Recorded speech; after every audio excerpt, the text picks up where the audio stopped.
What is up, my friends? This is the Protect Your Neck podcast, and I'm your host, Dan Tom, analyst whose work you can find over at MMAJunkie.com. But on this here program, the Protect Your Neck podcast, we break down high-level MMA. That's what we're going to do here today, but in a slightly different way. That's right, amid the UFC chaos, the ultimate filler content, as I like to call it these days. It's always important to refresh yourself with history, refresh why you love this martial art or the martial arts that comprise this mixed martial arts game. And to do that, for this top five, which will be top five mat wrestlers, I'm bringing in someone from the fight site, thefight-site.com. This is Ryan Wagner, a guy I've respected. I've been looking at his work for some time, and it's an honor to have him on the show. At Ryan Awag MMA on Twitter. What's up, Ryan? Hey, Dan. I'm doing great. It's an honor to be here. I'm super excited to talk to you today. Thank you for coming on, man. I was able to have one of your colleagues or cohorts, if you will, Ed Gallo. Shouts to Ed on. That was a fun wrestling topic, and when we first were trying to decide what to do for wrestling, as I round this to the topic at hand here, we ended up doing, wrestlers from a neutral position because, there are fun things you can do like clinch, and if you want to get to guard passing or scrambles as a specific, although we covered a lot of scrambling with the neutral wrestling area. And we thought, mat wrestlers would be a fun topic. And Ed said, Ryan Wagner is the man to talk to for top five mat wrestlers. Is this a passionate topic for you, Ryan? Yeah, I've talked with Ed a lot about folk style wrestling. Ed's a big fan of freestyle. He watches a lot of wrestling, and I've been trying to get into it recently, and I've kind of gravitated toward folk style. There's a lot of stuff that bothers me about freestyle. Obviously, those are the best wrestlers in the world because you get the international competition. But it kind of frustrates me to see the fight go to the ground and then one wrestler just starfish out and try to stall for 15 seconds. Mm-hmm. But I love watching the collegiate wrestling and the control those guys have. And I've been thinking a lot about how it transfers over to MMA. And there's super interesting possibilities for controlling guys on the ground. This is something that's personally relevant to me as well. I wrestled in high school. I didn't get very good training opportunities, and I could only do it for 2 years because I moved to a school that didn't have a wrestling team later. But when I started training MMA more in depth, I always kind of gravitated toward that folk style kind of control and tried to implement a lot of that into my game. So I'm definitely a big fan of that kind of stuff in MMA. Definitely. I really like talking, especially, I didn't know you wrestled in high school, by the way, so I'm gonna that's actually a good segue to kind of your background as we step into this topic here. But especially people who have had that wrestling experience. Again, you don't have to go and win a double NCAA title to know what you're talking about. As my listeners probably heard when I had your colleague on, Ed, and that's interesting to hear that you also had some of that wrestling experience. I was always very jealous. I was too wrapped up between doing karate outside of school, and the only thing that would go with my schedule was theater, and there was a nice girl to guy ratio, so I did that inside of school. So I never officially was on the football team or on the wrestling team, but I was friends with all the people on those teams and coaches, so I would regularly be in both said practices. So I was always very envious though of the wrestlers, and I'm still kicking myself in the butt for just not making that jump in high school myself, man. But tell me, was wrestling your first martial art while we're on the topic? I think I started in submission grappling. It was this, I think I saw an ad in the newspaper for some kind of MMA grappling thing, and around this time I'd been kind of getting into MMA. I remember one of the first fights I watched and was really into was Penn versus Stevenson. Oh yeah. I don't even know how old I was. That was forever ago. But I would do just rolling around with my friends and had a lot of fun with that. So I was like, hey, sure, let's check it out. And it was this guy training people out of his garage. He was some super terrifying, scary old Russian dude. He told us a story once about how he was getting mugged by a guy, and he just said in the most terrifying Soviet voice you can imagine, you should put that down and walk away now. And apparently the guy just left him alone. Just to give you an idea of what this guy was doing, he would just set up mats, not actual mats, just those old school puzzle mats in his garage, and just train kids out of there. And it was a lot of fun. I liked it a lot. Julia Budd, I think, got her start out of there. That was the first gym she trained at before she moved to Gibson MMA, and she would come down now and again to train with us. And then after that, I got really into it. I wanted to do as many martial arts as I can, just experience all of that. I tried wrestling in high school. I live in Canada, so it wasn't very good training, and there wasn't like a lot of great competition. So I was pretty horrible at that. And then after that, I moved to Vancouver, around that area. I trained Okay. at Gibson MMA for a while and a bunch of different MMA gyms. So I've been training now for probably about 12, 14 years, somewhere around there. And ironically, as soon as I left high school wrestling, I kind of started to pick up a lot of the wrestling tactics. Like, I wasn't any good at wrestling while I was wrestling, but training in MMA gyms and being around like that kind of training mentality, wrestling was one of the main things I worked on, and now it's one of the stronger aspects of my game. It almost maybe force applications that maybe you already learned but didn't think you learned, kind of a thing. Was Yeah, makes sense. no, that totally makes sense. I mean, even though wrestling, especially from neutral position, one of my weakest things back then to peak MMA training, when I can think of me at my best, which was terrible, obviously. But that was definitely amongst all the terrible. The most terrible was anything kind of neutral space, but just through application. I found myself, and I didn't necessarily want to be like I don't want to burn this name, but I'll just step on it in case hopefully it doesn't come up. But we'll see, like a John Fisher. They're not appealing styles per se, but you break down certain things, especially from wrestling and mat wrestling, like we're going to be talking about. And man, did I fall in love with mat wrestling, even though wrestling seemed like the furthest martial art that my body could really could really jive with, if that makes any sense. Yeah, for sure. I think the neutral wrestling was a big problem for me in actual wrestling because I don't know, like, this probably isn't a universal experience, especially because I was in like some random school in Canada. But they taught you the isolated moves, like they teach you a double leg, a single leg, and all that. They didn't teach you how to get to them. They didn't teach you like a system behind that. So I would just go out and be like, okay, single leg, I'll try that. But when I started training MMA, I started to think about it more systematically. Like, what are my highest percentage moves? How do I get to that? And then it started making a lot more sense. And then I could like retroactively go back and apply that to wrestling situations. So now when I'm doing pure wrestling, I'm not just thinking about the move. I'm thinking, okay, hand fight my way into a collar tie, and then look to control their wrist, and then either go underhook or whatever they decide to do based on that. So it really helped just kind of conceptualize what I'm doing and give me a broader view of how to approach things.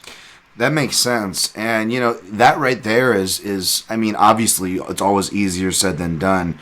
And we'll get into the topic, folks. We'll be getting into this top five because if we keep talking, we're probably going to start burning some of the guys we want to talk about. But it's one of those things where guys either figure those adaptations out or they don't. And not only do they either do it or they don't at a high level, but even guys who accomplished on wrestling at a high level and came over, like a Mark Munoz per se. We would see certain things once he kind of got figured out. His shot game wasn't maybe the greatest as he relied a lot on counters. And when guys started figuring that out, it kind of became ugly, especially to the naked eye, just as watching as a casual MMA fan.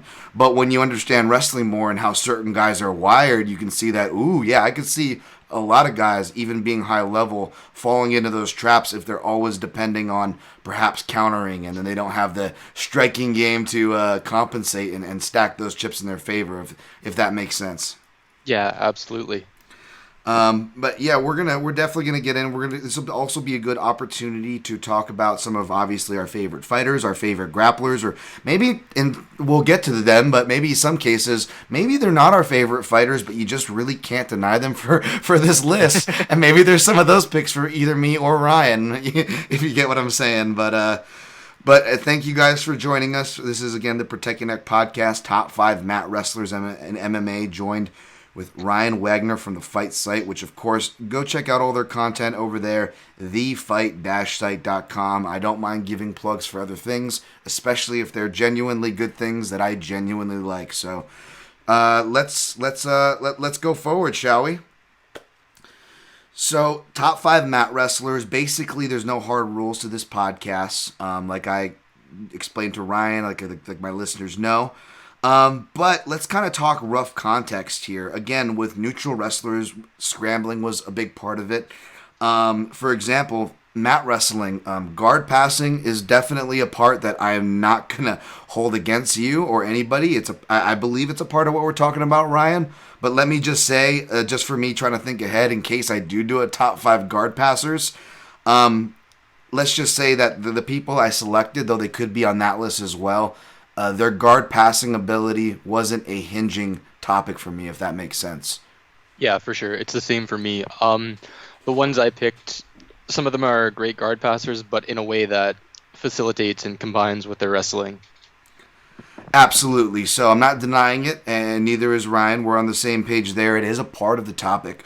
Again, some of these guys as well on my list, I'd be lying if their ability to put things together, not just from strikes, but even submissions, would earn them points. And as I'll maybe argue when we get to those people, it demonstrates their understanding of mat wrestling and MMA, or shouts to Zack Makovski, the proper term, which is ground fighting, which is what it is because it's strikes. There are no gi collars for the sambo, jiu-jitsu, or judo players. This is its own thing. It's ground fighting. So don't let the title fool you too much. But but yes, back to the submission point. Even though it may be a bonus, there may be some submission-heavy wrestlers on my list. Hint, hint. That being said, we're not doing top five submission grapplers, so their submission abilities don't carry a ton of weight on this list. Again, because the key to this list is mat wrestling. Does that make sense? Yeah, Zach brought up a great point that you can't really separate necessarily different styles of ground control. It's all one kind of art, and there's different ways to approach it, but you're essentially doing the same thing. Although, for specificity of discussion, the way I interpreted mat wrestling was guys who use more wrestling or folk style based tactics, strategies, and metas in their ground fighting. So I won't have guys like Damian Maia on it, who has the kind of traditional Brazilian jiu-jitsu passing progression and positional hierarchy. So I'm focusing more on tactics, strategies, and techniques that you'll see in maybe a college wrestling match, and guys who apply that well to MMA. Yeah, same here. Same here for the most part. My number five. And my number 5 and 4, but as we close the gap, you really kind of see where my list is going and the kind of things that I like. But I completely agree and sign off with that. And yes, yeah, completely. Bringing that meta game, if you will, and it's funny, man. It's become like a safety for me. I finally got which sucks because with everything going on, not to timestamp these episodes too hard. But yes, it's the age of COVID, and it looks like we are respiking, especially in the state that I'm in, here in the United States, with how my people are handling things, which is another topic for another day. So I don't know when I'll get to go back on the mats again, but goddamn was it nice. And, maybe because I'm older and out of shape and all the above, but man, getting to some wrestling rides and getting to some control positions, I loved them before, but boy, do they become your best friend when you need them. And we're going to definitely talk about guys who use them when they need them at the highest levels. Yeah. All right. Ryan, do you want to go first or should I go first? Either way, we'll probably do a Chinese fire drill and change up positions in the middle.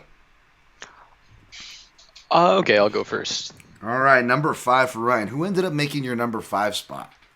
My number 5 pick is Ryan Bader. So if you've ever heard Randy Couture, or rather Joe Rogan, say that Randy Couture like to stay in half guard in ground and pound rather than passing, and you'll usually see that whenever somebody's using half guard to hit their opponent effectively.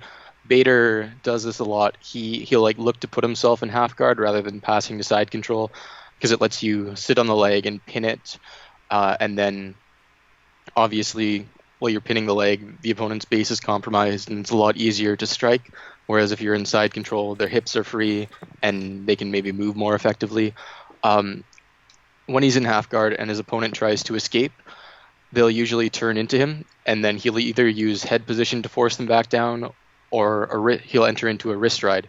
If you watch his fights with Matt Mitrione and who was the Melanson trained grappler that he fought? Mitrione technically fits that bill too, but was it over in Bellator? Yeah, hold on a sec. It was Linton Vassell. That's it. Yes, Vassell. Yep, yeah. So he's great at using those wrist rides when guys are trying to turn out of his half guard, and he has the ground striking and the threat there to make you turn. He's not just sitting in half guard controlling you. He's trying to smash your face in. If you look at his fight with Nogueira, the second fight, he did an amazing job sitting up in half guard, posturing up, and controlling his wrists so he could land elbows with impunity. And he's great at those wrist rides, especially along the cage. In the Linton Vassell fight, this was particularly impressive because Linton Vassell is a very good grappler. Yeah. He has a great top game. He does a lot of those kind of folk style and catch tactics himself. He'd take him down along the cage. He'd get on a wrist ride, trap the wrist behind his back, and then it's the Khabib thing from there. Just punches his face in with impunity. He finished him from there.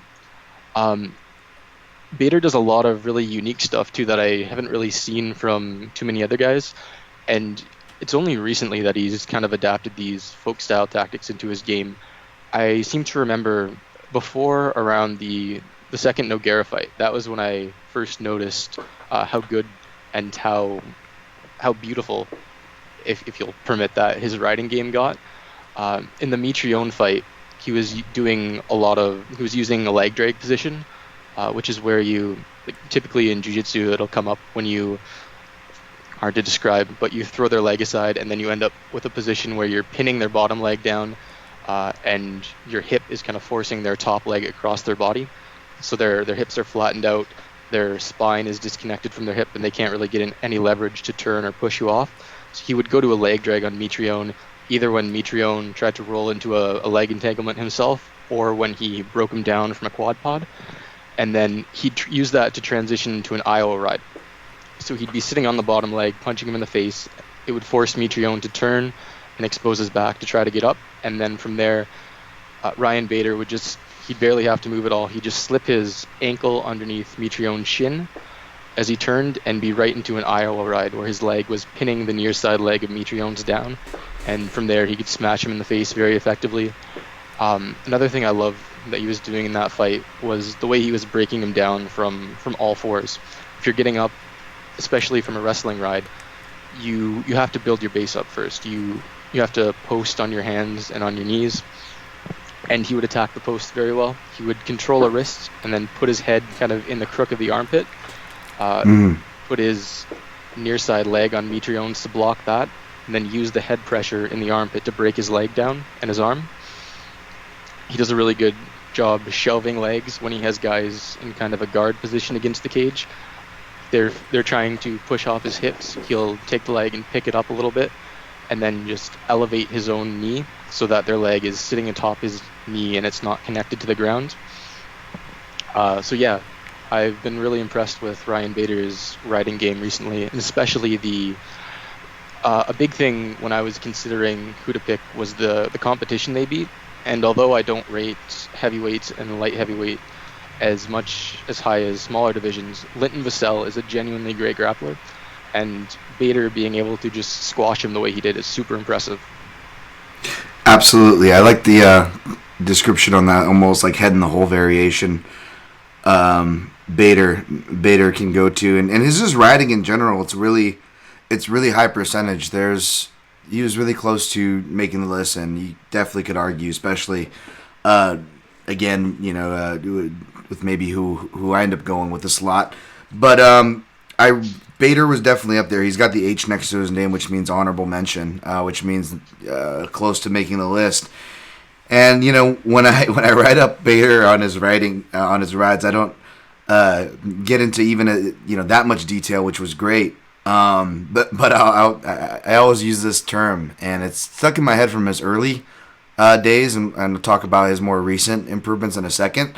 But especially his early riding, especially watching against dudes like what was like Anthony Perez and shit back in the day. Yeah. I always describe it like his rides are so solid and they're so high percentage that it's like it makes a guy look like he's AFK away from his keyboard, or it's like someone stepped away from the like when your friend steps away to get a controller, he's like, "Don't unpause it, bro. I'm gonna grab another drink," and you just unpause it and you just start walloping on the character, and there's no movement. Like that's almost Yeah. what it looks like when his riding is in full throw, right?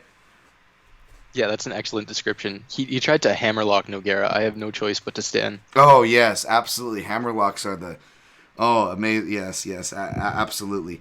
And you're making me wish, between you and the the shelling I'm probably gonna get from Ed, you're making me wish I put Ryan Bader on the spot. But what I like about his evolution is that he, like we'll see guys kind of go too much jiu-jitsu and they'll kind of get scared away. At least with definitely someone who's on my list we'll talk about later, and or they just get like very, very seldom do you get the wrestler who can be very comfortable on his back, but also know not to go there. That's a weird balance that Yeah. certain guys maybe on this list we'll talk about. But with Bader, he worked with I'm gonna mispronounce his name. I apologize. It's a 4th-degree black belt, Yair Lorolenko. And I know he's been working with him probably around that Nogueira fight that you cited. And what I like about it is that you can tell he's really getting, the screws tightened, albeit even if it's from a jiu-jitsu perspective, but it's not taking away from his style. He's not sacrificing his style. He's not sacrificing his pathways or his normal routes per se. He's really just what you should be doing and what most guys set out to do. He's really fine-tuning the finishing positions with the jiu-jitsu influence, and it's not taking away from his wrestling. At least that's my read on this recent Oh yeah, run for absolutely. Bader. What about you? Yeah, you see a lot of guys, especially wrestlers early, they kind of struggle to navigate the whole jiu-jitsu meta. One guy in particular, Michael Perez, he's a Cuban Olympic wrestler. He's only been fighting MMA for like 4 years. He fought Brandon Moreno in his first fight out of the UFC after he got cut before he got re-signed. Oh, okay. He does a lot of lovely folk style riding stuff, hammerlocks, Nelsons, and everything. But he has a lot of trouble. Like sometimes he'll try to take the back, and then guys turn out and they're on top of him. So that's often really tough for wrestlers to know how to implement their own game in once they're facing a much more open grappling meta. And Bader, especially, I think, has kind of narrowed down his game to like the bare essentials, and focusing on the, like you said, the high percentage tactics, and used the jiu-jitsu training as a complement to that rather than getting sidetracked from what he's most effective at. And that's what you always want to see with those guys. Whereas some of them kind of get bogged down in trying to fit the jiu-jitsu meta and trying to do the traditional kind of positional hierarchy. Bader has really used that to funnel his game into where he wants it to be and where he's most effective, which is the riding. Absolutely. No, great points there. All right. I'm going to push to my number 5, although it doesn't really necessarily segue with Ryan Bader. He is a younger wrestler. In fact, he's even younger than Ryan Bader. But I'm actually picking him more for an old school choice because even though, the wrestling metagame that we're speaking of in regards to ground fighting in MMA is amazing, and we're fans of it, we're stans of it, we're going to be talking even more about it, and they obviously are a core of this list. I'm going to be talking about more of the old school game. It's a younger guy that represents that old school game, which was how wrestlers initially used their mat control and mat wrestling early on the sport, which was from the guard, right? Now, I'm going to be confident in burning this name because, he burns his own name, let's be honest, regardless of this list. But I don't think he'll be on here, which is Tito Ortiz. Tito Ortiz obviously gets a lot of credit. He is a savvy grappler. One of the wrestlers that actually, could work from bottom when he needed to, kind of like what I alluded to. But he gets a lot of his credit for what? The elbows inside the guard. They were good. I'm not saying they weren't. But when you look at maybe, we'll get to it maybe on my next one, because of how he did against other wrestlers who also made their money, didn't go quite as well for him. So I'm actually going to go with Michael Chandler here, a Mizzou Tiger. Probably won't be the only Mizzou Tiger we talk about today, But again, a lot of holes, a lot of untapped potential as far as what we're talking about within ground fighting and MMA. Similar to his striking, I didn't go back and watch Chandler's wrestling, admittedly. Again, it's important and it does lay context to these fighters, to these picks, to this topic. Although not necessary, because again, it's what they do in MMA. But similar to Chandler's striking, it's almost like his aggression is always what's kind of gotten the better of his process. And we could talk about his striking another time and the evolutions and de-evolutions that it went through. But Michael Chandler was a Melanson trained grappler for a lot of the part. He came over to Extreme Couture. As many of my listeners know, that's about when I met him and was training before he signed with Bellator. He was actually not sure where he wanted to go because he wanted to fight soon, but he didn't want to wait for the Bellator season. This was back when they did their tournament seasons. So Chandler got a lot of work with Neil. Neil would eventually follow Chandler to Alliance MMA in San Diego. And in it, it was great because this is obviously a biased pick. This is coming in at my number 5, the weakest slot, the hipster slot, the whatever you want. So I'm willing to take a shelling and admit it for what it is. But again, if we're focusing and if I want to have a pick here, Ryan, that kind of gives credit to inside the guard work, it was great to see one of the best ground and pound coaches and the principles that he would teach, me and my grappling team and the people in the gym to finally start seeing it at this point at a high level. One of the pros, one of the higher level pros that really took on to grappling, that took on to Neil's training. And yes, I always stand for a wrestler that's not afraid to put his hooks in and start learning submissions. And Michael Chandler definitely fits that bill.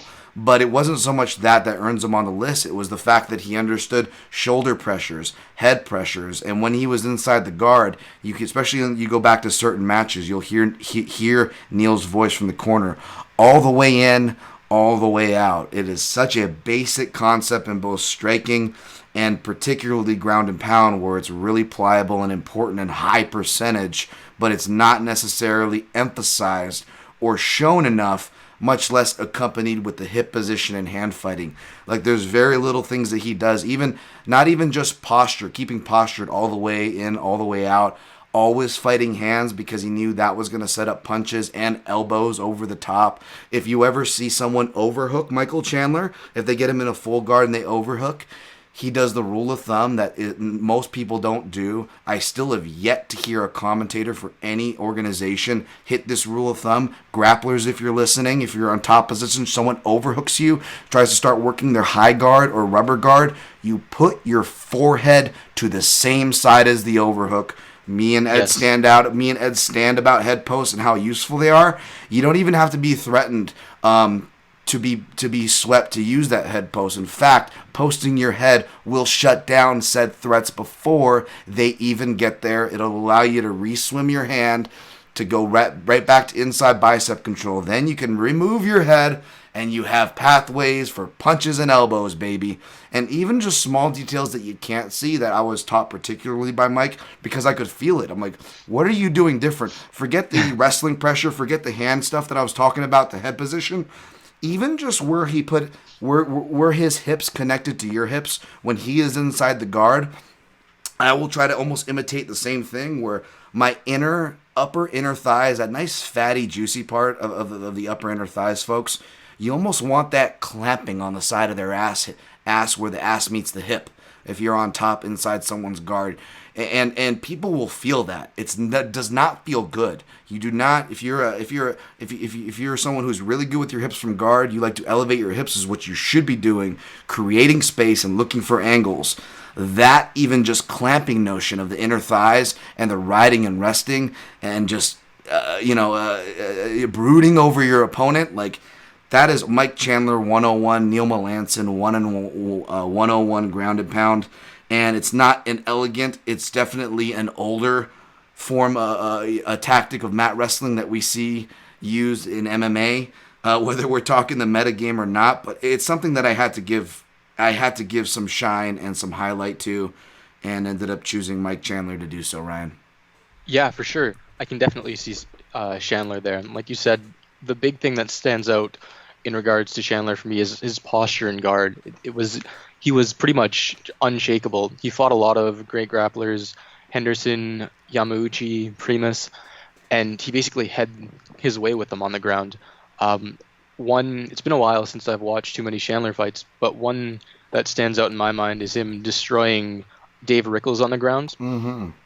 And it's like you said, that principle of all the way in and all the way out is demonstrated excellently in his fights. When he's inside the guard, his posture is impeccable. Like you said, posting on the head, pressuring forward, and a lot of, especially in like the early MMA days, you would see guys kind of hanging out in a high guard. Chandler always pressuring forward. If his opponent is against the cage, he's forcing their head right back into it, forcing his head over top of theirs, so they don't have any space to move backwards. They don't have space to get their feet on his hips.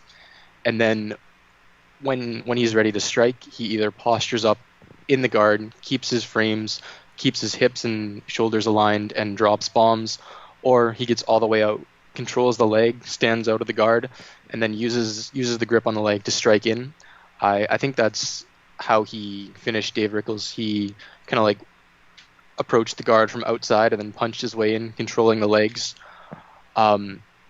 He's an incredible scrambler too. His defensive wrestling is insane. The Benson Henderson fight there was some insane scrambles there. Chandler, there's no way to control him on the ground. He's one of those guys. I almost compared him to a guy later on my list, but I don't want to spoil that right now. But if you're in on his hips or you're on his back and trying to control him, he's just working nonstop. His work rate is incredible. He never stops hustling, never stops scrambling until he's back up. And I'm not as familiar with Chandler as some of the other guys we'll likely talk about. Right. But yeah, the things that stand out for me mostly are just how impeccable his posture was in guard, and how just intense his scrambling was. I think Ed brought this up in the last podcast, but you can go on his Instagram and watch him and Usman just going back and forth with insane scrambles. And obviously they're not going 100%. Usman has like a big size advantage on him, but the work rate and the flow is constant. They're hitting magic sticks on each other. It's awesome. Yeah, that's the thing too. Like a lot of, and I kind of semi-joke about this, but like a lot of times the word explosive can A, be overused, and B, if you're asking someone like me, kind of seem to be kind of have a racial tone to it. Yeah. Fair, unfair, right? And just to kind of snap back into reality or contrast to show that there's base when I bring that up, I bring a guy like Michael Chandler. Like Michael Chandler is fucking explosive. That to me is the number one. Again, I've shared the mat with him, so I've been able to feel that. But like just doing turtle drills. And, like, I guess it would be, 4-point position, like wrestling, and like, getting to choose, getting to pick my ride position and, like, trying to pick the most dominant and just being terrified for when coach says go. Because, I mean, the dude was just the definition of explosion. You can't control that shit. And it was, he was not controlled easily. I'll just leave it at that. But that's my number Absolutely. 5. All right, sir. What is your number 4? Are we sticking with a similar theme there? Where does your list go from here? Speaking of intense scramblers, my number 4 pick is Joseph Benavidez. Nice. So he's not necessarily the offensive wrestler that a lot of the other guys on my list are, but in terms of defensive mat wrestling, I think he's pretty much unparalleled in MMA.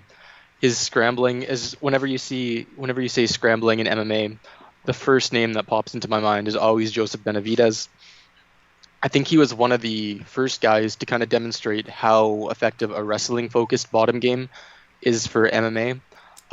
Like years ago, even in the early 2010s, there would be a lot of guys, even at the higher level, trying to play off their back at length, and we've kind of slowly figured out that that's not a great way to structure your bottom game in MMA.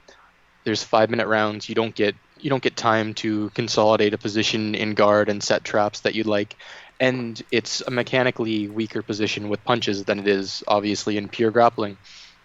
And nowadays I know Firas Zahabi has talked a lot about what he calls the 30-second guard, I think it is, which is the concept that if you're on the bottom, you got to do some shit real quick. You don't have time to chill out and set stuff up. Yep. You got to sweep, submit, or stand up right away.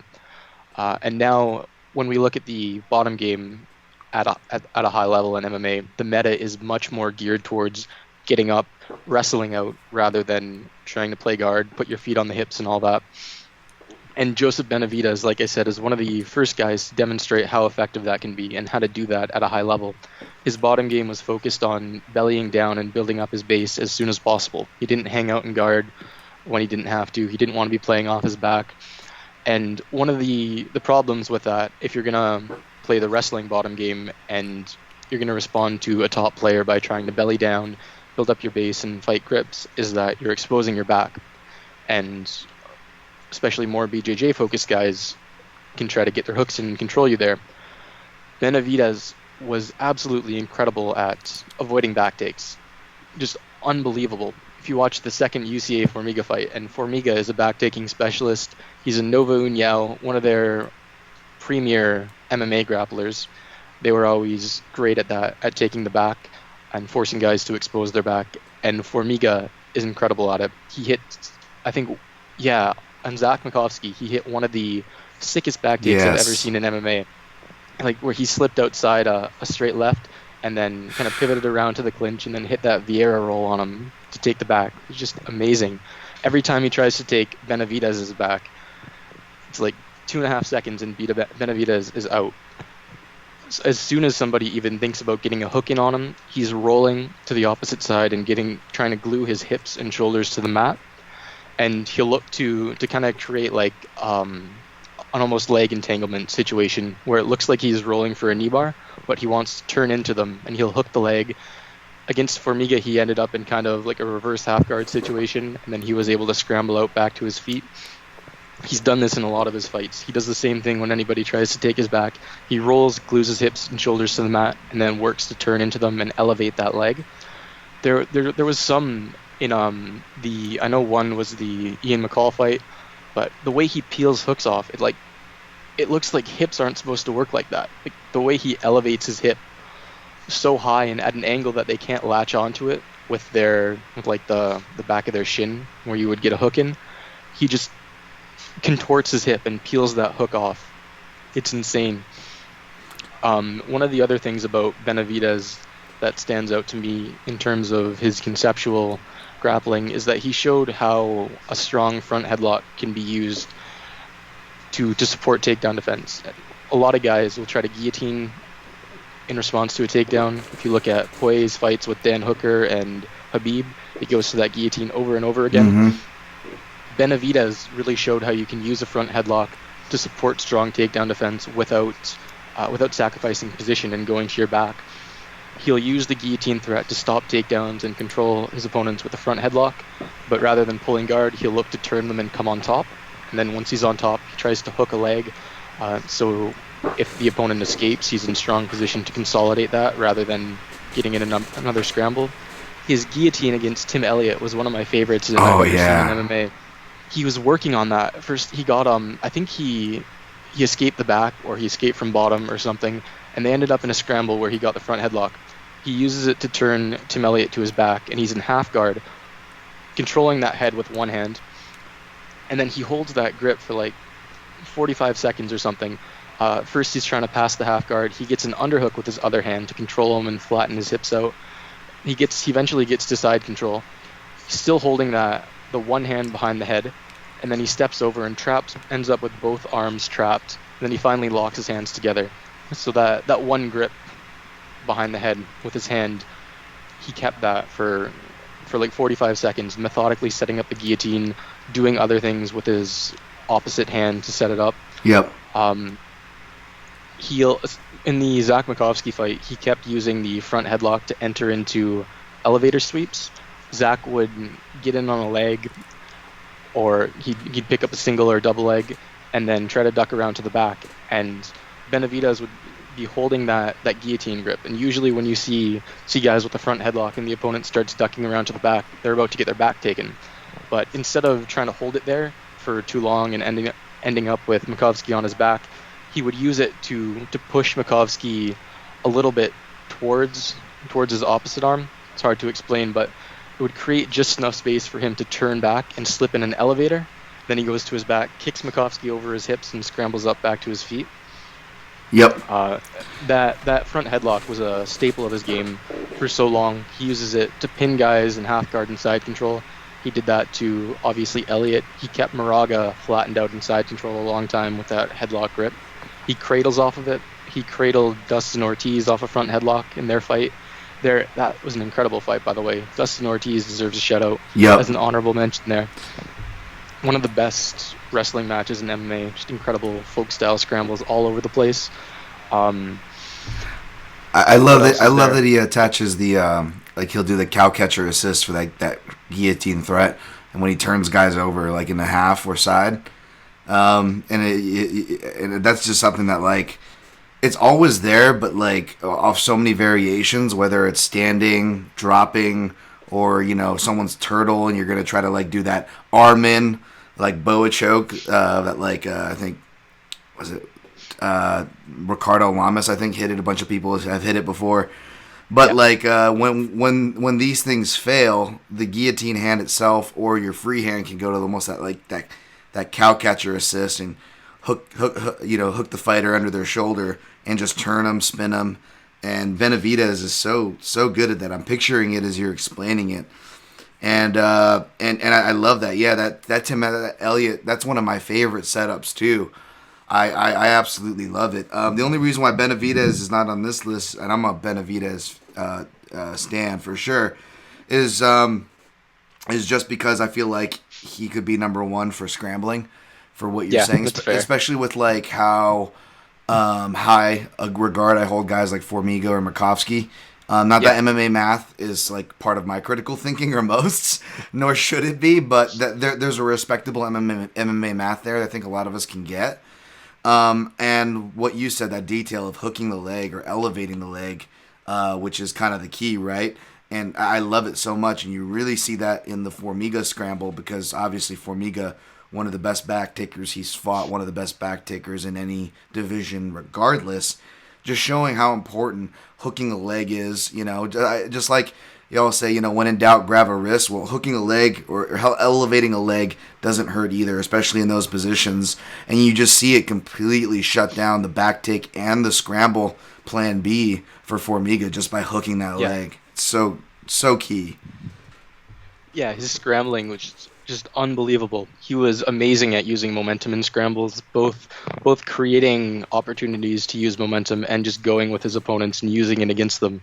One that stands out to me is Ali Bagov. I think he countered a leg kick and got in on an explosive takedown, and Benavidez just rolls out of it, just goes with his momentum, turns out of it, immediately gets to all fours, and then is back to his feet right away. Yeah, it was insane. And if his opponent isn't giving him momentum to work with, he'll create it. He'll try to turn into you. As soon as you stop it, okay, I'm going the other way.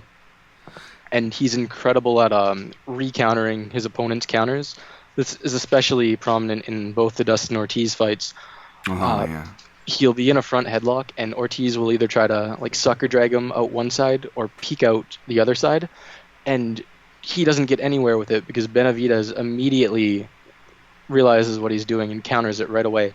When he tried to peek out, that's like Benavidez would be in the front headlock, and then Ortiz would kind of tilt his shoulder up to disturb Benavidez's weight and force him forward into the side, and then he can sneak his head and hips out through that opening, and Benavidez immediately limp arms out. So Ortiz goes kind of face first, and then Benavidez gets back to his back. Or when he tried the sucker drag, tried to kind of arm drag him out of the front headlock, Benavidez would immediately catch an underhook and push him back. Just unbelievable awareness in scrambles, incredible hips. He's always trying to elevate his hips and just always in an incredible position. And when he's not, he can immediately just do some crazy shit to get himself back there. Funk rolls. He hits funk rolls all the time. Did that to Demetrius Johnson and Ian McCall, I think. Man. Now I just want to see. Benavidez is one of the few people where like I would actually be interested. when they do these like post career or winter of their career, they start doing these grappling matches and stuff like that. Like he's one of the few guys where I actually would be like legit interested to see him do stuff, regardless of how long he wants to keep his MMA career going. Great pick. I'm gonna counter that great pick with the old man Dan Tom pick here, Ryan. You ready? Hit me with it. You ready for number 4? I know my buddy Zane Simon from Bloody Elbow will be ready to shit all over me for picking Randy Couture. He loves it when I pick Randy Couture. I may have to, ban Randy Couture soon from these lists, like I banned BJ Penn from these lists. But damn the man, I actually have Randy Couture, and he's one of the few of my selections that I actually, for whatever reason, didn't write his wrestling credentials. So that kind of works out because it'll allow me to plug Ed's Wrestling for MMA podcast, because he actually recently went over his wrestling credentials and did a good job of it over on your guys' FightSite.com podcast feed, which I suggest you all subscribe to. But yeah, man, if I got to give full guard some love, I got to give half guard topside some love, right? We're not. I'm not diving into the meta yet, folks. I'm still kind of living in the past. Forgive me. But I actually went back to watch a lot of Randy Couture's older stuff, and I was very impressed. Again, like the name that I burned earlier, the reason why. There are some old school names that I maybe are less defensible if I wanted to go that route, which we'll get to later in the honorable mentions at the end. But like a guy like Tito Ortiz, for example, like he easily gets bumped off the list from the guard work, like I said, from Mike Chandler to the half guard or grounded pound of his era when he went against other guys who could do it just better. And we saw how that 5 rounds went when they were still calling Randy old back in the day when he fought Tito and literally was spanking him. From just working him out of positions, and Randy's interesting. Even though there are things that should be mentioned, like being able to go a draw with Jacare Souza in his prime is nothing to scoff at. Although that wasn't in MMA, folks, so I'm not obviously giving it too much credence. But the point of that is that Randy was a good grappler, man, and you really had to, it really had to be early on before he got submission savvy against a bigger, stronger catch wrestling guy like Barnett. Shouts to Barnett, as known as a catch wrestling fan. But really outside of that, or maybe Pedro Rizzo, and people also forget like how good Pedro Rizzo was in his day for his time. I'm a huge Big Nog fan, folks, but like not only did Verdum should have kind of sobered people up when that happened, and they should have been sober from before that, mind you, as far as skill levels. But even a guy like Pedro Rizzo was you could find him tapping Big Nog in the old ADCC there with a leg lock. I want to say. Forgive me if I got that wrong, folks. The point is, you have to be a really big or really talented guy early on to have really gotten the jump on Randy. For the most part. I'm not going to talk about clinch, which he could qualify for, but and sure, he didn't really get too many submissions, although you really started to see that the skill people, like a lot of people talked about when you saw him against like another wrestler, Mike Van Arsdale, for example. I think he hit him with the anaconda or some type of front choke. Randy had these things, but Randy just loved to ride, loved to pin guys down in half guard, like we've heard Mike Goldberg, if you were a fan of UFC, say it ad nauseum, right? He loves the work from the Turk because he can pin him down from there, Mike, Joe. And, I get it. I get that that's been, but Goldie beat our ears with that for a reason, kids. And it's because Randy Couture taught a lot of kids that lesson in the octagon. A lot of people that were kids in retrospect to him. And he just showed that old man wrestling and riding and toughness is going to beat your ass more often than not. Even if you've got, a decade on him, he's still going to beat your ass for the most part. And, just going back and kind of watching in regards to that time of just certain little details that he was doing, from the shoulder pressure, staying tight, playing a low half guard, being able to stay tight but play a low half guard. Is a random example and a random guy to give credit for, but like go watch Tim Kennedy, Robbie Lawler. He does just a really good job of that kind of tight, low half guard. Randy Couture would do that all the time, where he was still able to keep tight, low on the hips, and you had a whole free arm on the near side to beat your opponent with. And Randy was essentially the first guy. I really don't need to wax on any more than that, but there's my pick, Ryan. Yeah, absolutely. Randy Couture, I think in like the maybe the third or fourth year of his career, ground out Kevin Randleman. He Yes. went right into his own wheelhouse. He fought him in the clinch, fought him on the ground. He wore him out and TKO'd him. And Jet. If you Oh, sorry. Go ahead. if you've so much as looked at a picture of Kevin Randleman, Yeah. I should not need to explain how impressive that is. And Kevin Randleman was a fantastic wrestler himself, as well as an absolutely ridiculous athlete. And Randy, he just dadded him. Like, he did what he does. He goes out there. He's not the most athletic. He's not the most ripped, but he's always there. He's always working. He's always in your face. He's always on top of you. In terms of like the meta and what he did, one of the things that especially stands out to me for him, um, what you mentioned about the shoulder pressure, always staying on top of guys, but especially pushing guys face into the ground to set up his ground striking. That's something that I'll come back to a lot when we talk about some of the Dagestanis that might or might not be on my list.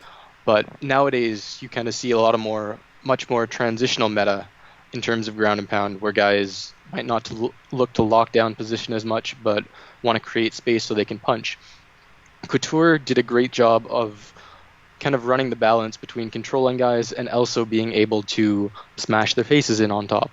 And one of the ways he did this is, especially if you watch his fight with Tito Ortiz, he's constantly on the head. He's cross-facing or he's just pushing it down with his hand. And that allows him, it breaks Tito's posture down and allows him to posture up in half guard so he can get the space to drop those bombs without being worried about him immediately wall walking or scrambling up.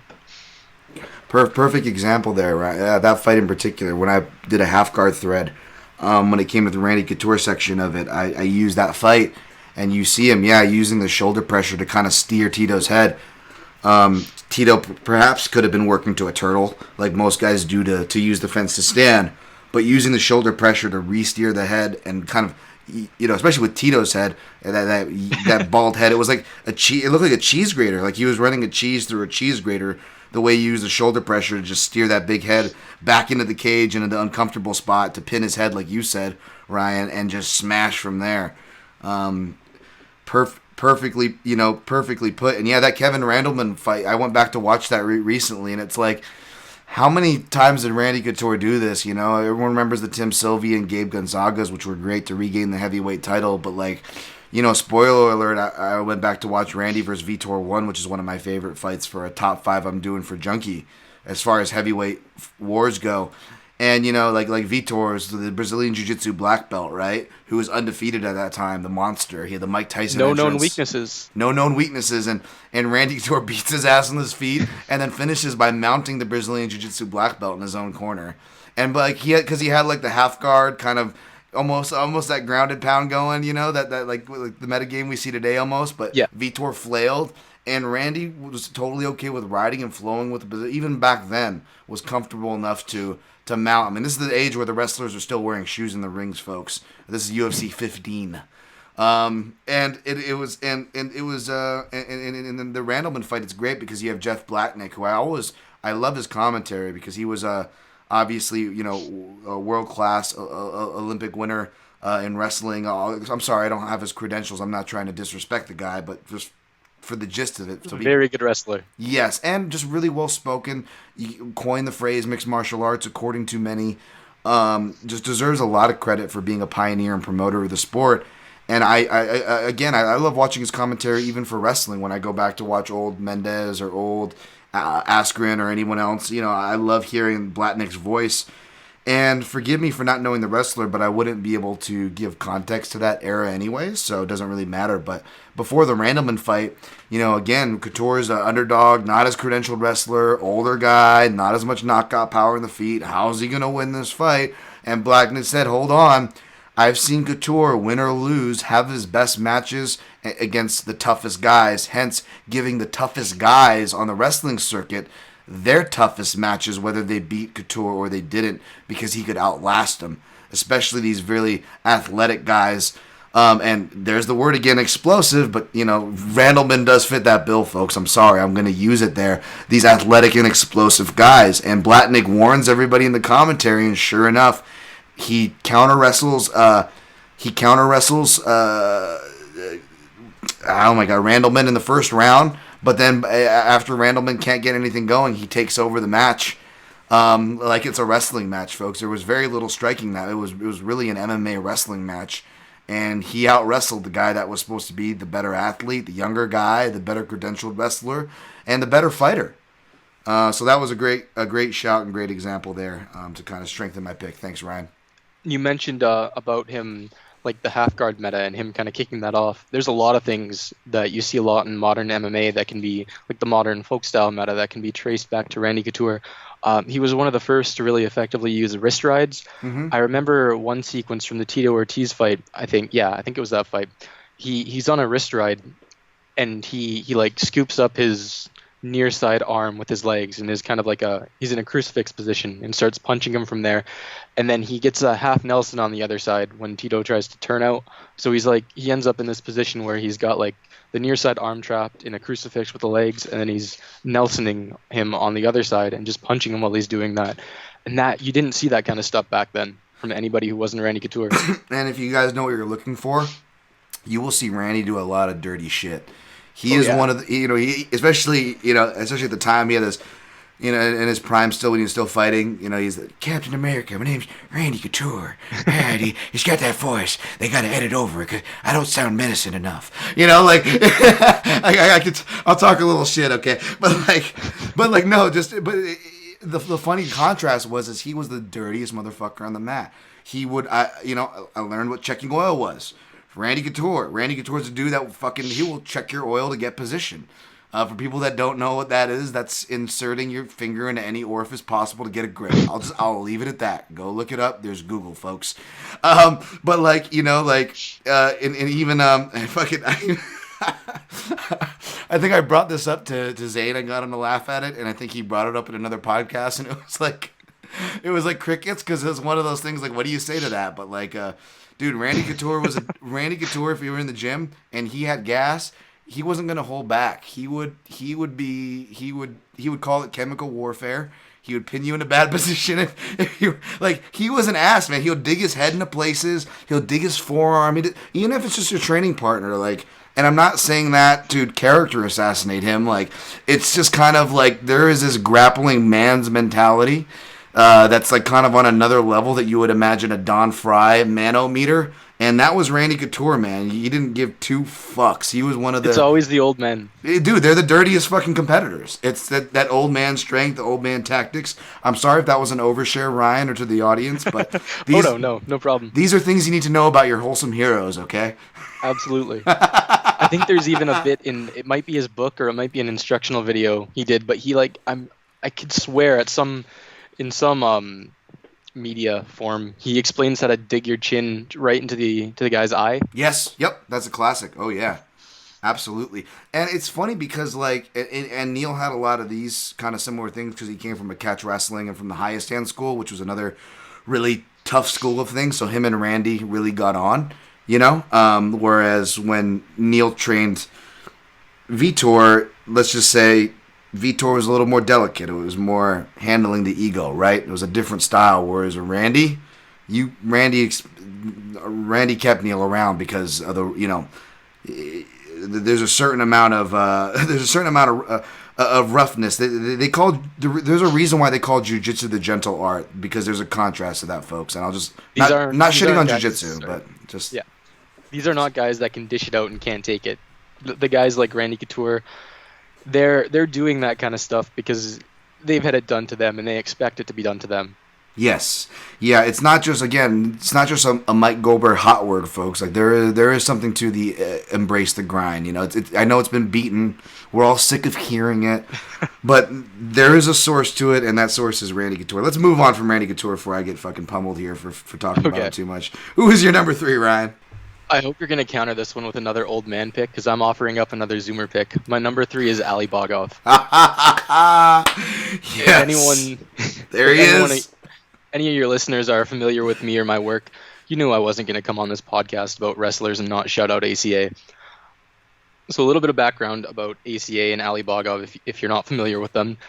ACA is by far the strongest regional organization in terms of competition. It's where UFC guys go to get beaten up by Russian wrestlers that nobody's ever heard of after their time in the UFC is done. Especially their lightweight division has an amazing level of competition. Their top three, now that, Ali Bogov has gone to welterweight now, but Bogov, Vartanian, and Abdulaziz Abdulvakabov are genuinely world-class lightweights. They could compete. They could be right in with the top 5 in the UFC, I think. And Ali Bogov is an absolute monster. He recently, I think within the last couple years or so, trained with Abubakar Nurmagomedov, who's obviously responsible for Khabib's grappling system, and he transmitted a lot of that to Bogov. Bogov has an incredible top game. He's an absolute monster on top. And not only in wrestling situations, but he's a great guard passer as well. And his guard passing links really well with his grinding game and the whole cage riding system of the Nurmagomedovs. He's, like I said, he's a great guard passer. He combines tripod or smash passing with the kind of like redirection passing you see from a lot of lighter guys. So he'll immediately try to break the guard as soon as he gets in it. He doesn't want to stay in guard. He'll elevate his hips, try to pin the upper body, like smashing their face with his head and pressuring in with his chest while he elevates his hips to step over the guard. And then once he's elevated above the guard, he likes to force butterflies from his opponent. He'll try to work on a smash pass, switch his hips in a direction to collapse his opponent's hips, and then walk around it. Or if he can't get that, he'll start redirecting, leg pummeling his legs inside the butterfly hooks and trying to knee slice. There's an amazing sequence in his, I think, the second fight with Abdulaziz Abdulvakabov. He starts trying to smash pass, and AAA isn't having it. So Bogov just keeps hopping from side to side, redirecting his legs and flattening his hips with movement before eventually entering into a smash pass. He's got an interesting riding game. He favors parallel leg rides over single leg rides. So most of the wrestlers we've talked about, most of the wrestlers I have and will be talking about today, like to get in on one leg, like Bader with his Iowa ride, pinning one leg down and controlling the wrists while he hits you. Bogov likes to take the back, but he doesn't want to be belly up on the back. Sometimes he'll go to his own back and try to choke the opponent, but if he can't quickly get a choke, he'll switch over and try to get himself on top. He did this in his fight with Bubba Jenkins, and Bubba Jenkins, also an incredible wrestler, he never reached the elite level in MMA, but in terms of wrestling situations, he's absolutely fantastic. I don't have his credentials to repeat, but he's very good. So Bogov tried to choke him. He went to his back to find the rear naked choke. Wasn't working, so he quickly switches over. He grabs an underhook and posts on the mat to force Jenkins' belly down. And then from there, he can put weight on him, flatten him out, just posture up, and just brutalize him with ground and pound. And he'll posture up from the back, too. He'll try to flatten them out and then pressure on the head or kind of sit on the hips and then elevate his upper body and drop heavy bombs. He ended up finishing Jenkins with like a really neat kind of reverse triangle armbar kind of thing. So that was really cool. And since training with the Since training with the Nurmagomedovs, he's kind of incorporated their cage riding system. So he uses a lot of leg mount against the cage. When guys are trying to wall walk, he'll scoop up their legs. He'll tie them up with his own and kind of sit on them. And all these cage riding things are designed to free up your hands while you're riding so you can pound them in the face. And Bogov is an absolute destroyer with his ground and pound. When guys are wall walking, he'll sit on their legs, he'll just push on their face, force it into the mat or force it into the cage and just wail on them over and over. He uses the knee rides on top, so he likes knee on belly a lot, especially when he's passing. He'll go from like a smash pass or a knee cut right into knee on belly, posture up right away, and start punching. And those positions, the knee rides, knee on belly, knee on face, and all that, are especially great for ground and pound because they let you get that posture really easily. And they're kind of designed as transitional positions. And this is the thing with Bogov's style of grappling. He is a dominant control wrestler, but he's not looking necessarily just to lock you down and control you. He wants you to move underneath him, and he wants to create space. If there's a lot of space, obviously that gives the opponent room to move, but it also gives him room to punch. And the way that works is that when he's hitting you in the face over and over again, it kind of funnels you into movements that benefit him. So he's leaving a lot of space, and the guys can move underneath him, but they're not going to be moving in ways like these aren't openings that they can take to get back to their feet right away. He'll do stuff like force the head down while he's in knee on belly or postured up in half guard and start punching over and over. And then his opponent has to react because their posture is compromised. They can't start working their way to their feet right now. They just have enough space to maybe slide a leg in and try to recompose guard. And then Bogov is ready right away to step over that leg and put them back in half guard, posture up, and smash their face again. So the leaving space and these transitional opportunities, it works to create opportunities to land heavy ground and pound, but it also kind of funnels the opponents into moving in ways that allow him to regain control or allow him to hit. He has a great front headlock too. He combines the front headlock with knee on belly really well to keep guys flat. I think the fight that's coming to mind is Hussein Kaliev. He would be knee on belly and hitting him in the face, and then using that front headlock grip to keep him flat when he tried to turn into him. And I talked about the competition earlier, but I have to reiterate it here. His fights with Abdul Vakabov and Hussein Kaliev were some of the best and most high-level grappling matches I've seen in MMA. Both guys are absolutely elite in terms of grappling. Abdul Vakabov was a consideration on my own list. He's genuinely one of the best defensive wrestlers in MMA, and Bogov and him were just going back and forth all around. Hussein Kaliev, an incredible grappler himself. He does a lot of great wrestling things on top, and he has a really slick bottom game. He even managed to sweep Bogov from butterfly guard at one point. So the guys that he's beating in ACA, these aren't just regional guys. They're not... If you've not heard of them, I would absolutely recommend watching them because they're amazing talents.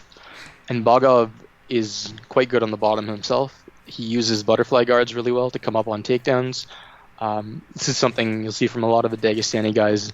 They aren't helpless on their backs. They use kind of jiu-jitsu things to get back to their wrestling. So Bogov will look to elevate and right away sit up on a single leg. In the Hussein Kaliev fight, he hit a really nice... He entered into octopus half guard, which is kind of like Kaliev postured up to hit him, and then he kind of swam his shoulder outside of Kaliev's shoulder, elevated his hips, and then went into his own takedown to the back.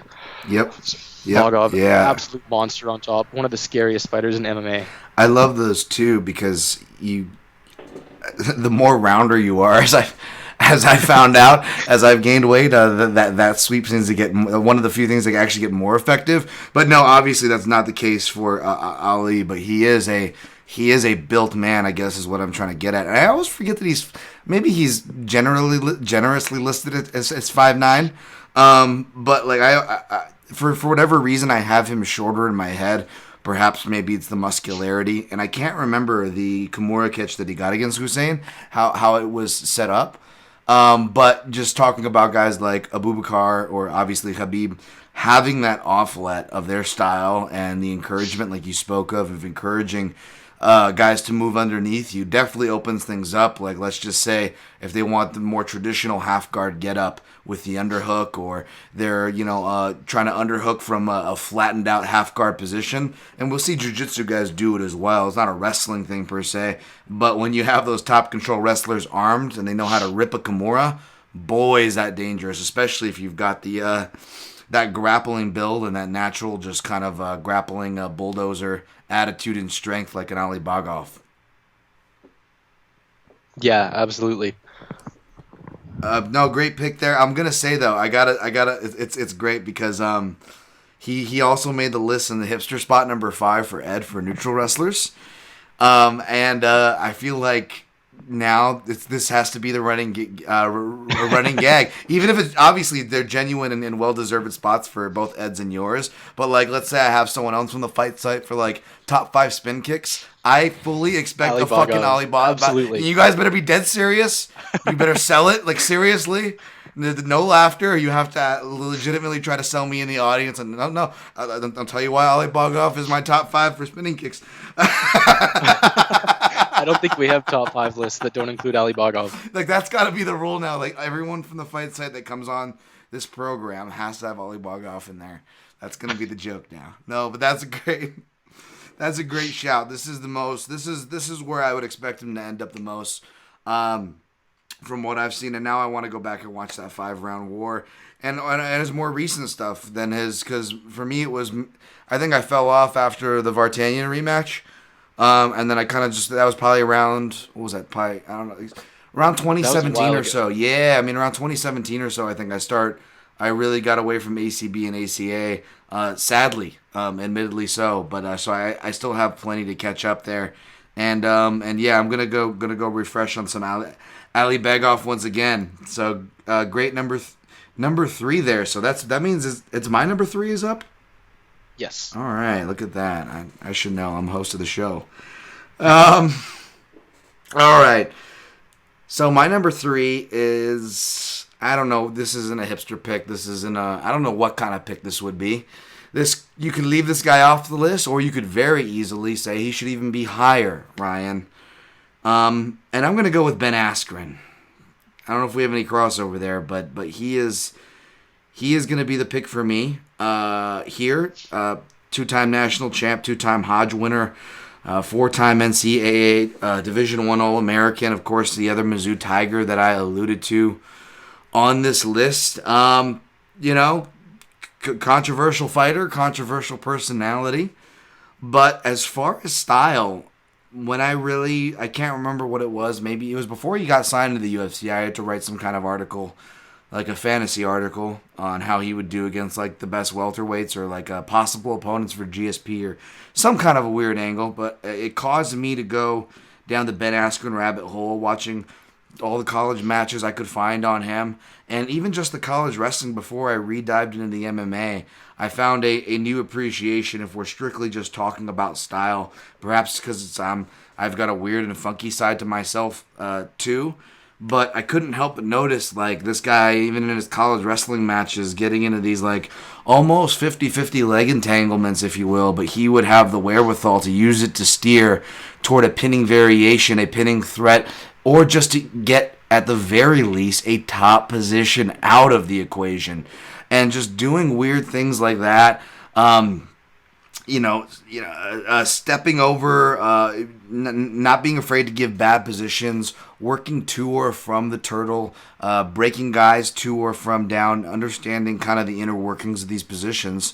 You could tell just the guy understood grappling, that kind of back to what you said about Joseph Benavidez elevating a leg, that, okay, if I elevate this leg, it's going to force him to post his weight down. And if his weight and his hands are posted down, he can't use his hands to defend strikes or defend leg hook entries or riding advancements. Like, really kind of basic shit. And that is basic shit put together in a very funky way. And to me, at least, that is my impression at the core of Ben Askren's style. He kind of got into a bit of a jiu-jitsu influence. You would see the neon bellies, which aren't bad things, early on in his Bellator career. But just like his four-way in a jiu-jitsu or in a striking was similar to jiu-jitsu when he went through that Rufus Sport kind of period where he's like, I think I'm going to try to learn striking a little bit. And you could see him trying to parse out a process. I feel like Ben Askren eventually, whether it was striking or jiu-jitsu, kind of gave up on everything and was like, you know what, I'm just going to do what works, and I'm just going to add on to this wrestling and grinding from top position. And we can talk about the definite shortcomings in neutral space that his face usually had to pay the price for, win or lose. But once he got matches to the ground in MMA, the ground fighting, the mat wrestling that we're talking about, we've talked about it before, but wrist rides. I mean, I'm a big fan of hand control. I'm a big fan of when in doubt, grab a wrist. Wrist rides, defensively, offensively. It's so damn useful. It's so damn useful. And Ben Askren does a lot of that. I'm sure his ground and pound had a lot to be desired. Sure, even attaching submissions, which perhaps we'll get to with the reason why I went with certain guys for number 1 and number 2.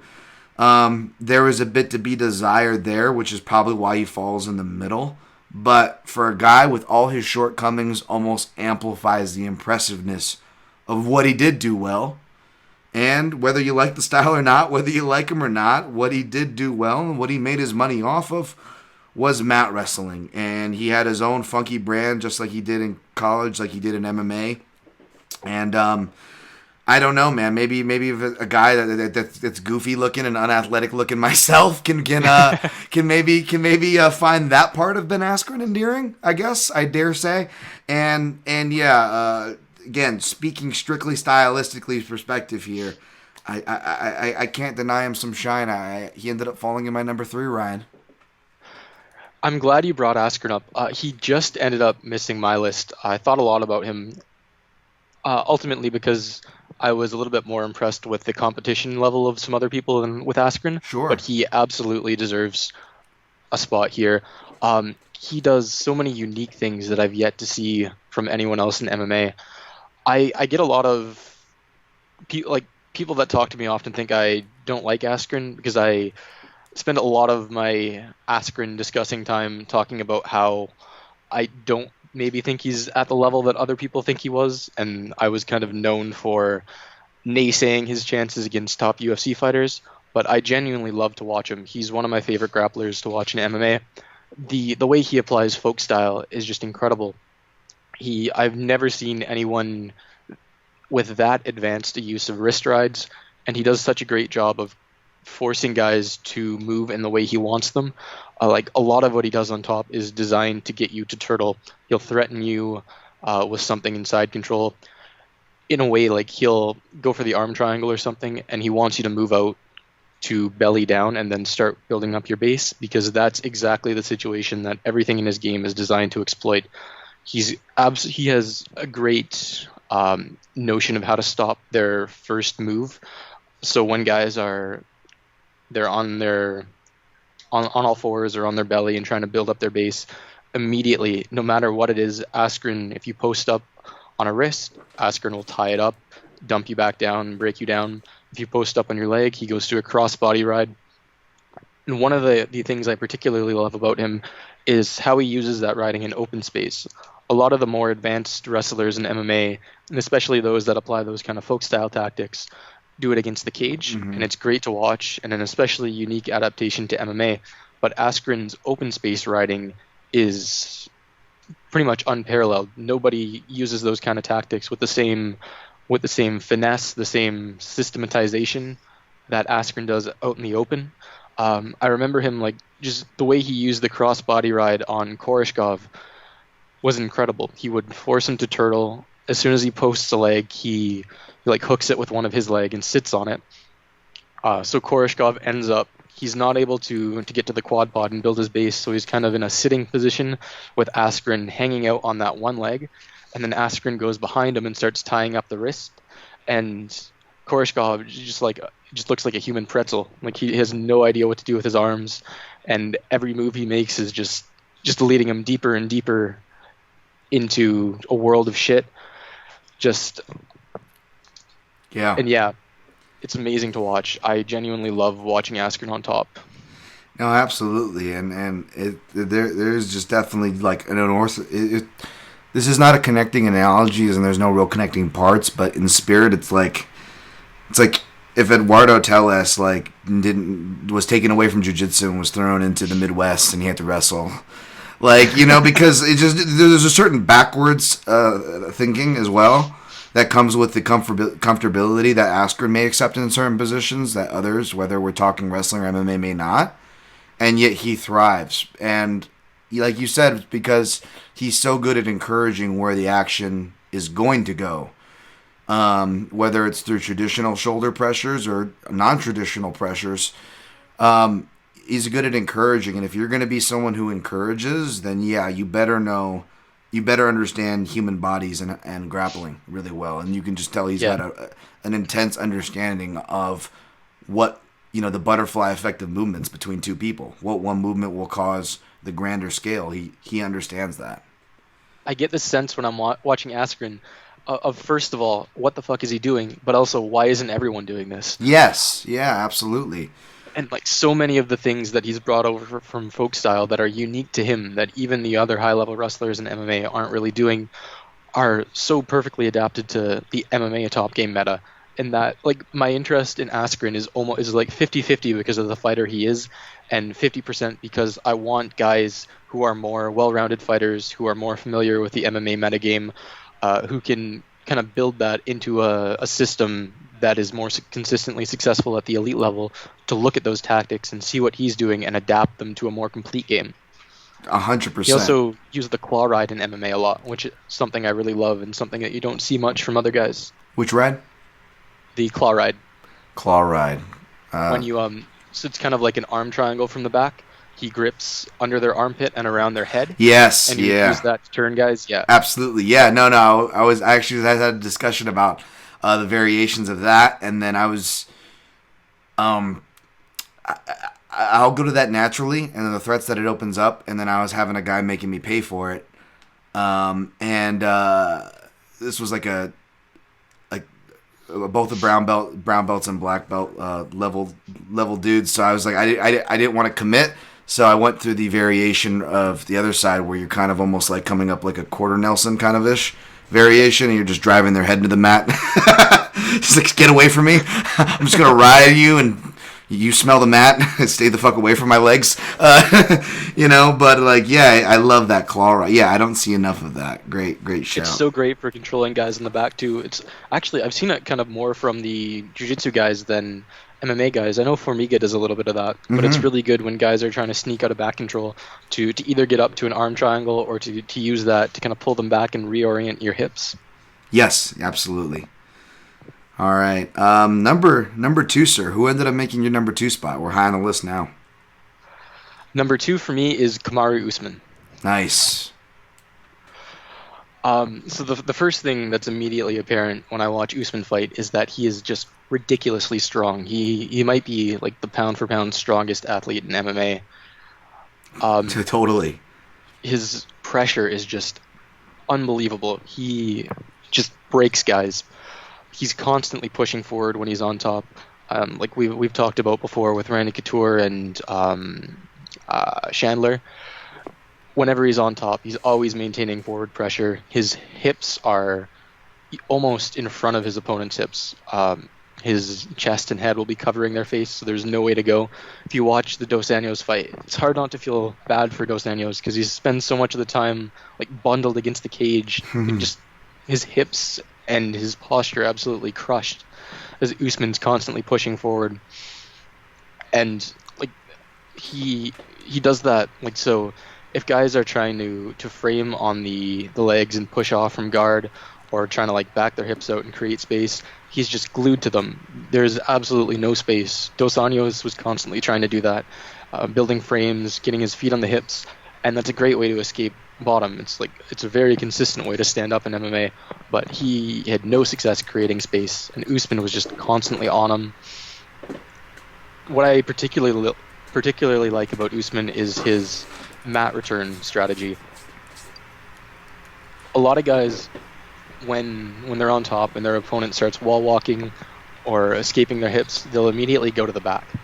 And that's good. You can do a lot of great mat returns from the back, and it's a very strong position, but it also permits counter opportunities. If you watch anybody on Jose Aldo's back, the first thing he does, as soon as they lock their hands together, he's arching his hips into them to put pressure on the grip and fighting the hands down to break the lock. The way Koosman does mat returns, it doesn't allow that. Instead of going around to the back right away, he'll let guys stand up. He's not really trying to put pressure forward too much and keep their weight right over their hands, but he'll put pressure, he'll like sneak around to the side of them and then pressure in directly to the cage. So instead of being on their back, he's pushing them into the cage with their hips kind of perpendicular to the cage. And then as they stand up, he'll be on their side.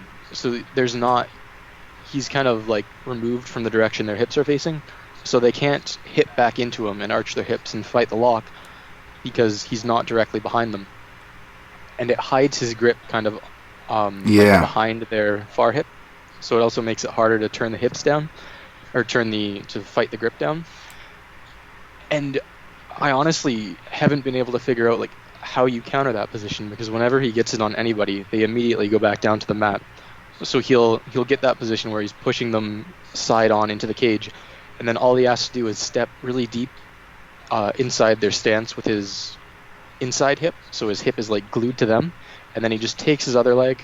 It's super low energy too. He just hooks their ankle with his own like calf or ankle and pulls it back. Yep. And he gets power from that, from stepping the inside leg so deep into their hip. He can just plant off that and rip their leg back, and they just collapse, and nobody can deal with that. And it puts him in the perfect position to start riding again, because with his inside hip and leg being so deep, he's right in a cross-body ride. So he can just hook their leg with his own, sit on their hip and sit on their leg, and he's right back where he started. And he's always ready to that right or far side arm is always ready to release and wail if he decides to separate too. He's gonna always have that one beat advantage over them. So they got to wait for him to either release and wail on him or mat return, take him back down to the ground, and look for your spaces in between those actions, which suck. He's so good at striking when guys are standing up too. Like he knows exactly when to release the pressure and start hitting them. And he'll chain it together. He'll keep the weight on them just until they're high enough that they've stopped thinking about defending strikes, and then right away a knee or an elbow, and then he's back in on the takedown. He's got really good wrist rides too. He'll do the I'm gonna call it the Dagestani handcuff, because I know Ed hates that. Okay. He'll get that inside wrist control, the Dagestani handcuff, and start wailing away on guys. He's also really good. He's got really good rides in open space. I think the Sean Strickland fight particularly, he did a lot of breaking him down from the quad pod, chopping posts. He cradled Dos Anjos a lot against the cage. When Dos Anjos is trying to wall walk or back his hips out, Usman would keep a hard front headlock and either use that to stuff him down or he'd wrap up a leg in a cradle. And the whole time he's doing this, he's absolutely punishing with ground and pound.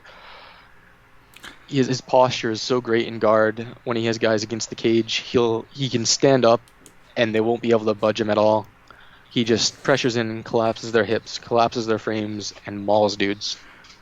Well, here's with the descriptor I always use for Usman, and I pitched this to Ed. He co-signed as well, and it pretty much comes down to just high percentage. Everything he chooses is very high percentage, and that sounds very simple, but it's not.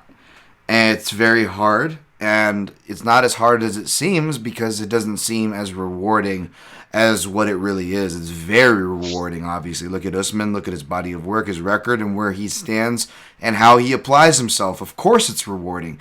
But as far as, like, you're going to have to go to, like, some technical podcast like this to find Usman on a list, and even within this kind of a podcast, Usman completely deserves to be on here, by the way. But, like, for example, the reason why, spoiler alert, he's not on my list is because with a guy like Usman, I feel like there's still so much more we got. Not that we have to see. He's clearly good. But, like, that we want to see, right? Because we want to see things flushed out.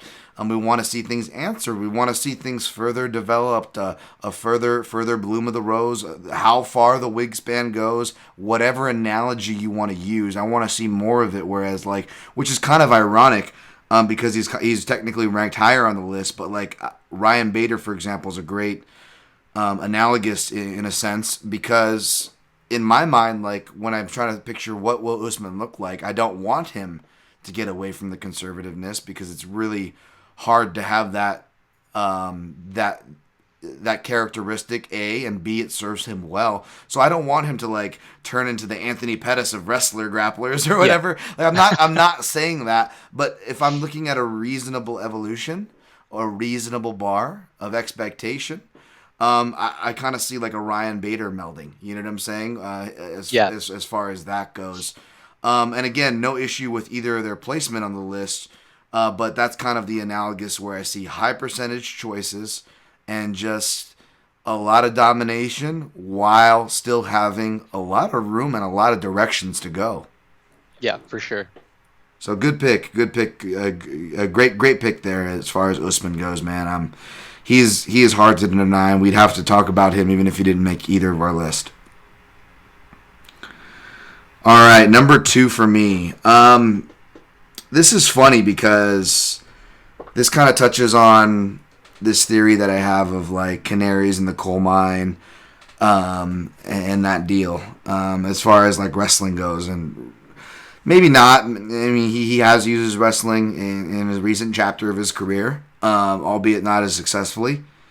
But whether guys fall in love with their hands, other parts of the games like we talked about, Ryan, or whether they just, backs, knees, and necks tend to go on wrestlers, man. And that could be a part of it, too, of why we see wrestlers to different degrees of different eras, all, minus Khabib, kind of just move away from their wrestling, right? And this is Phil Davis. Phil Davis's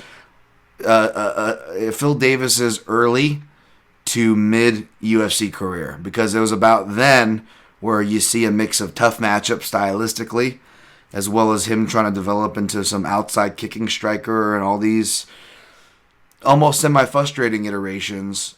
But no, I'm mainly talking about, Phil Davis from maybe his last submission, one of his last submission wins, Wagner Prado, Anaconda choke, to when we first see him come on the scene at UFC 109 against Brian Stan, doing similar moves like you referenced with Usman and Dos Anjos. Anytime Stan or guys like to get up against the cage, he was hitting cradles, really sick cradles. I kind of posted the GIF where he hits the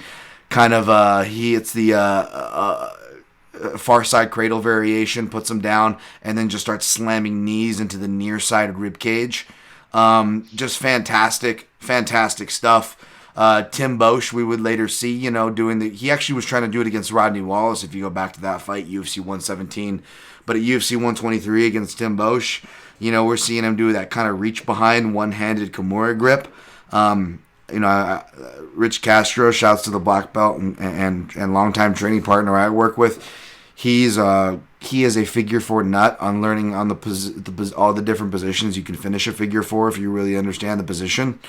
And you see Phil Davis kind of touch on a little bit of that with his own spin, with the quote-unquote Mr. Wonderful. But just, seeing a guy who, comes from the wrestling pedigree, a national champion winner, I believe, comes from an acclaimed school like, Penn State. By the way, pick your poison.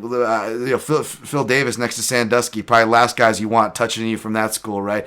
Wow, Dan, way to make sure you have no Penn State fans for this podcast. You couldn't help yourself, could you? I'm just saying he was one of the most dangerous guys coming out of Penn State. You didn't want you didn't want him getting grips on you. That's all I'm saying.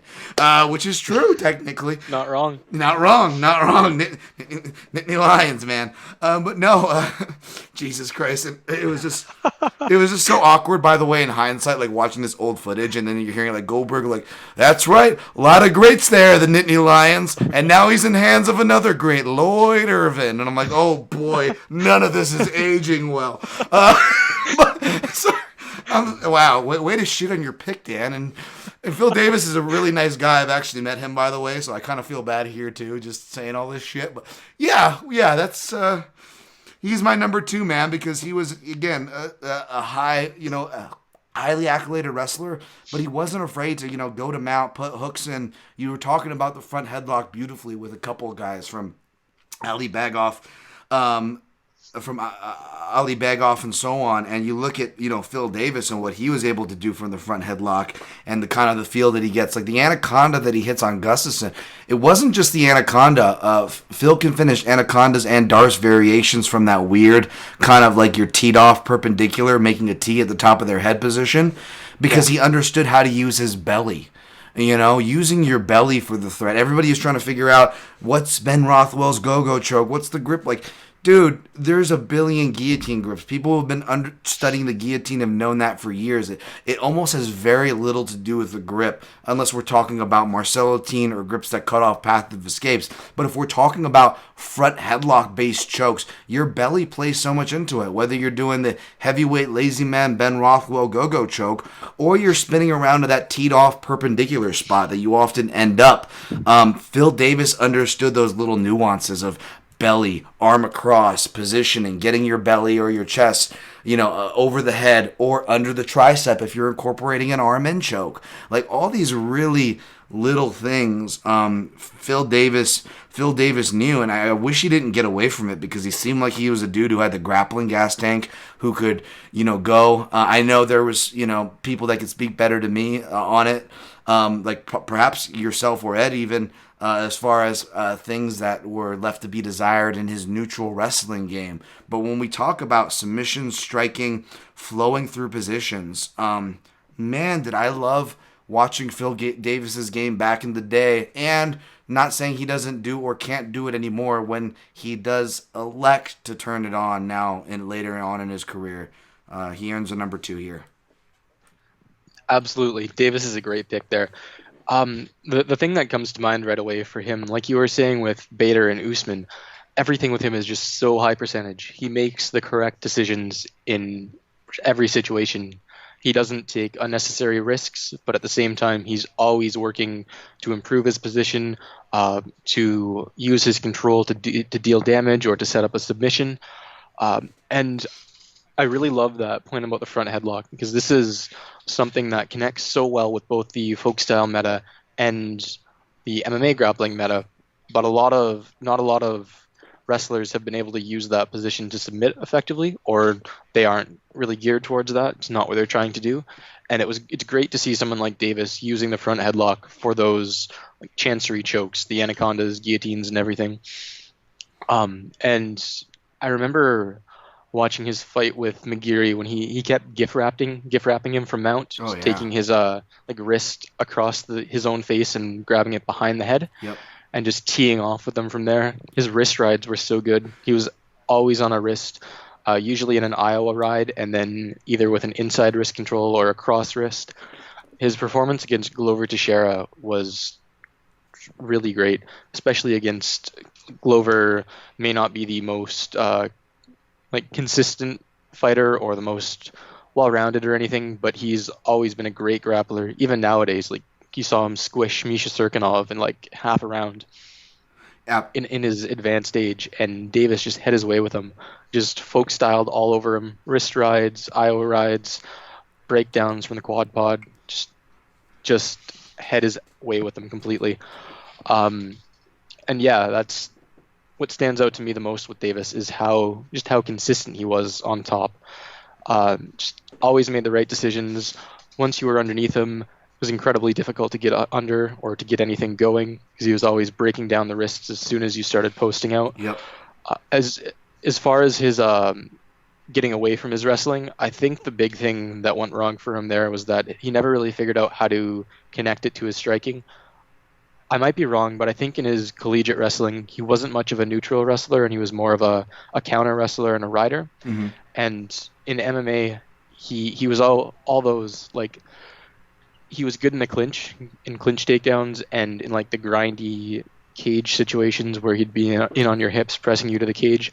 But his striking was always that complete outside striking. Yep. He was a clearly defined outfighter. He was never very comfortable in the pocket. And he was never really able to figure out how to get a read on his opponent's reactions in the pocket. So he never figured out how to like draw out counters in the pocket and hit takedowns underneath them, or see a right hand coming, slip on outside of it and hit a reactive takedown.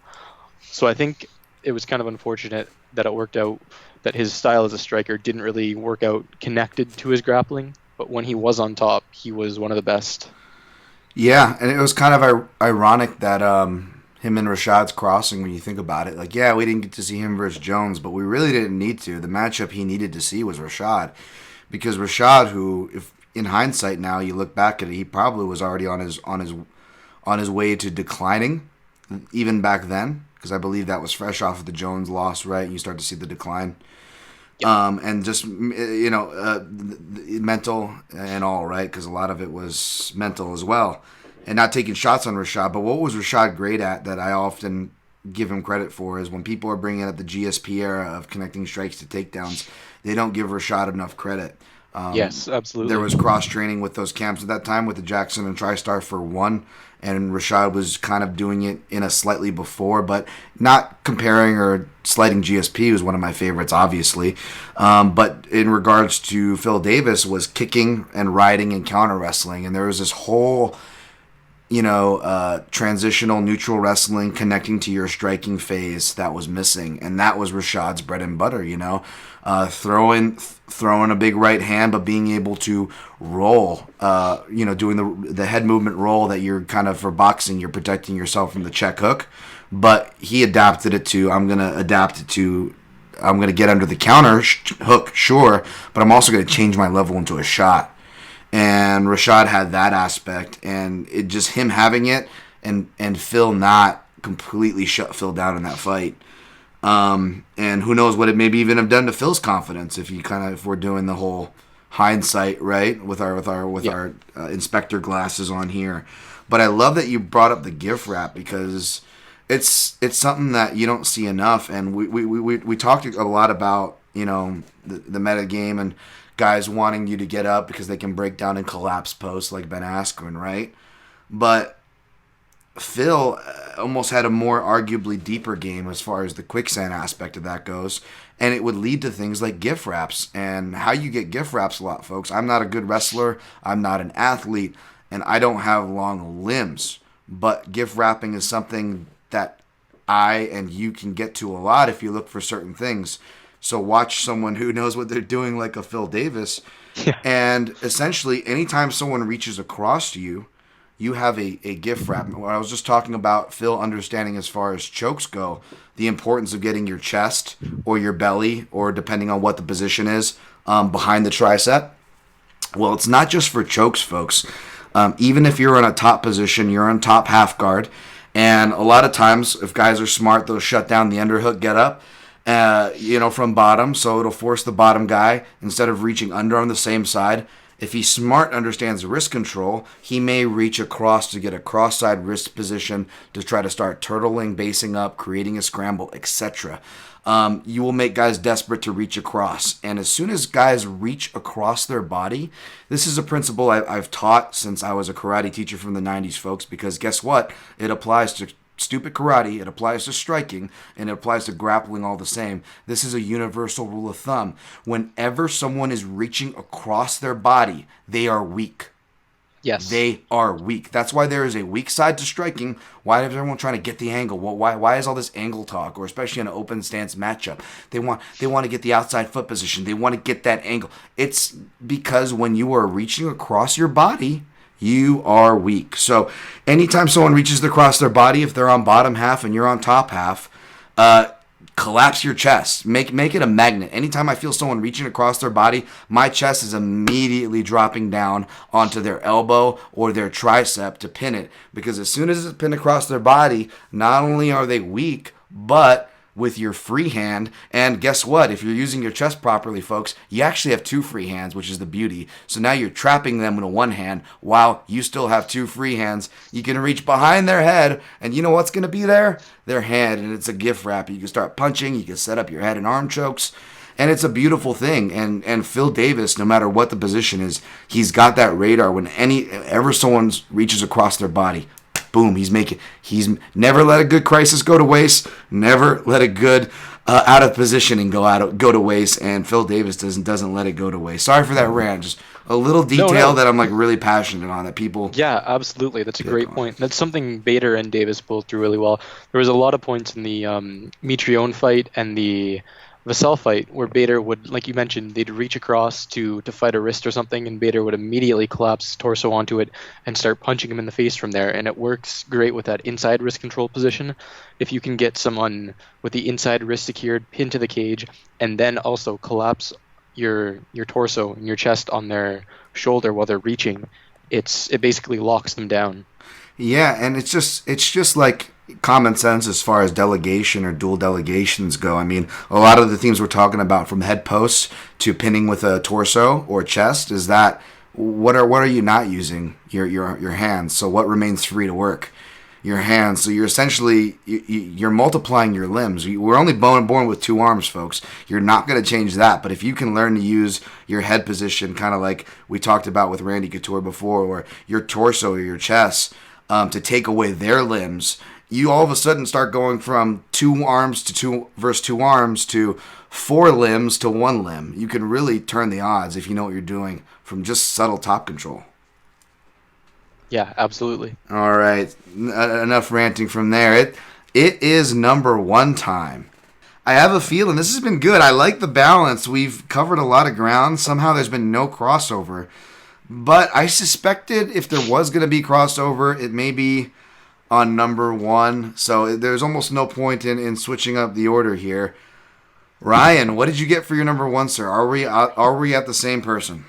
Yeah, so we've talked a lot about the folk style meta in MMA and how those, like, who the originators of those techniques were and who kind of developed them. And if there's all these forefathers of wrestling and MMA, there has to be a culmination, some point where all these tactics meet up and get synthesized into a complete game. And who else but Khabib Nurmagomedov? Yes, sir. Ding, ding. Crossover indeed. Great intro there, because, yes, he synthesizes all those things. And let me guess, was he the first name you wrote down on the top of your list when you started making the proverbial list? Without question. Same here. Without doubt. Without a doubt. So along the lines of what we talked about with Ali Bagov, Khabib's grappling is designed to let you move underneath him, to give himself space to punch, but also to funnel your movements in ways that benefit him. So when I was talking about how Randy Couture was one of the first instances I've seen of somebody controlling posture for ground and pound by forcing guys' head into the mat, Khabib does that excellently and often. In the Michael Johnson fight, there were so many instances where he's in half guard, he's dropping his weight on him, controlling him, and he just palms Johnson's head into the ground, which just kills his posture. It kills the connection between his hips and his spine. Because if he's forcing your head into the mat, you're looking to the side, you can't turn your head in. And if your head isn't facing in a direction, you know the saying, where the head moves, the body moves. So if you can take that alignment out of between their head, hips, and spine, then they're weak. Mm-hmm. So Khabib has the space to posture up. He can base out on the bottom of his feet, just stand up and drop absolute bombs onto him. He'll throw like 5 or 6 punches there, just massive full power punches. And then as soon as he lets up that pressure, he knows you're immediately going to move to recompose guard or to turn into him, and he's always ready to respond. He gives you very few options. You can turn into him, in which case he'll drop his weight on you, he'll lock up the inside wrist, and he'll start pounding you again. You can try to recompose guard and kick him off, in which case Khabib is... This is something that not a lot of people talk about in regards to Nurmagomedov, but in my opinion, he's the best guard passer in MMA right now. Sure. And if he's postured up and landing ground and pound, and you try to recompose guard, he's in the perfect position to immediately step back over the leg, put you right back into half guard, and start doing it again. One of the, I think, probably the most significant innovation Khabib's made is his cage riding system. And a lot of the credit for this has to be given to... Wait, I've been saying Abubakar Nurmagomedov, haven't I?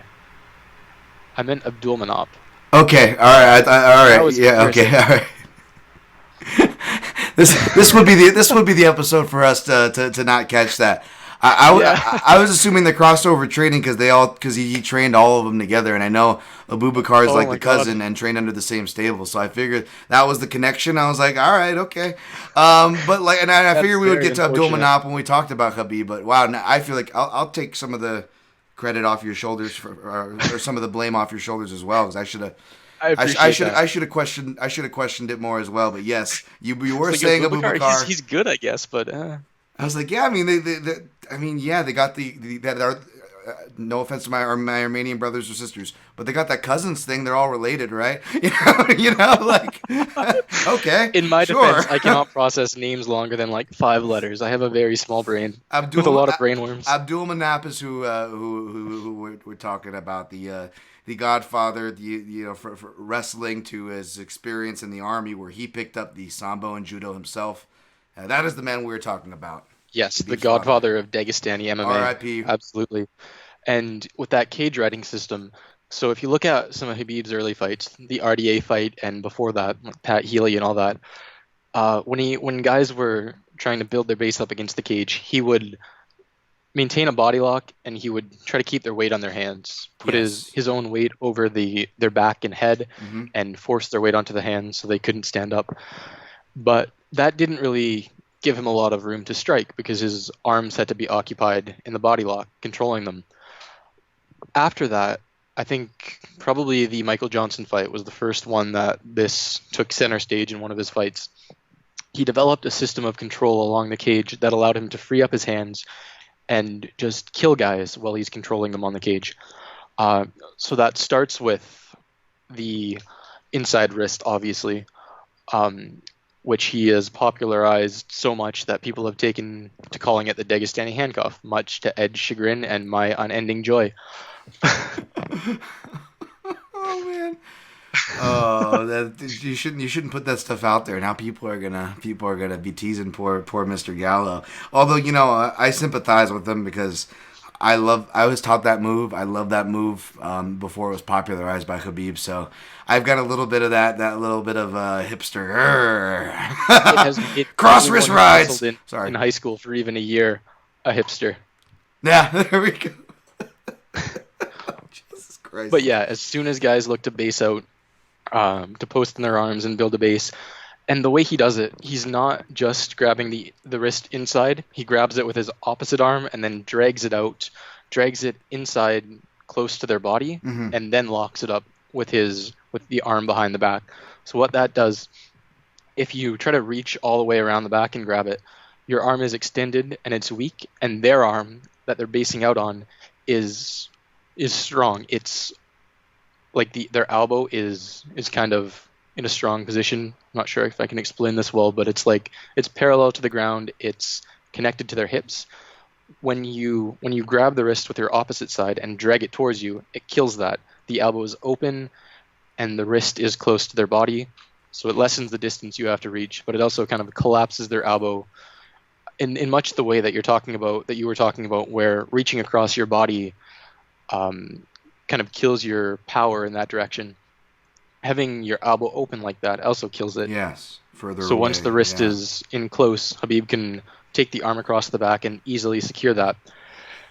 Once he's there, then he has his other arm free to strike with impunity, and he'll use his head and upper body to prevent them from blocking with they'll be lying on the wrist that's controlled, and they'll have one arm free to block, but he'll either get them to reach across and drop his chest on that arm to block it, or he'll drive his head inside it and pin it to the cage.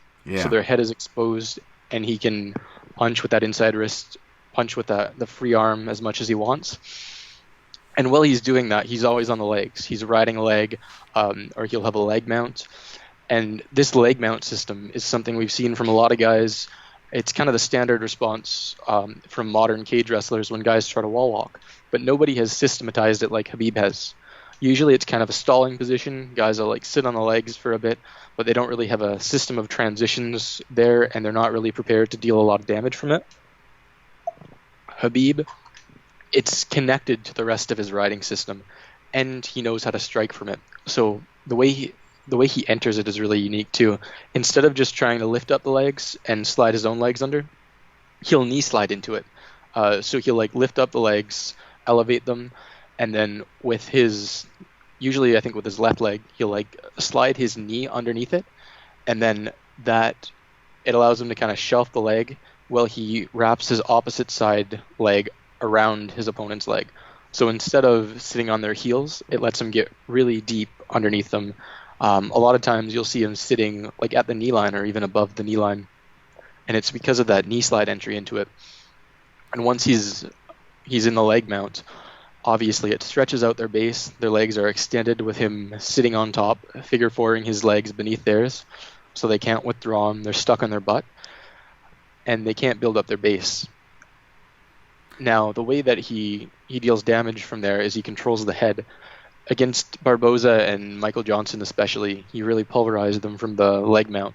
He either pushes the face into the cage, which lets him posture up Yep. and land hard shots. He has like some nifty ground and pound from there too. He'll like mix uppercuts with hooks around the side. Um, and when they're in that, they have very few options. They can keep trying to free their legs and wall walk, in which case he'll just keep sitting on them and hitting them, pushing their face against the cage, and readjusting his positioning.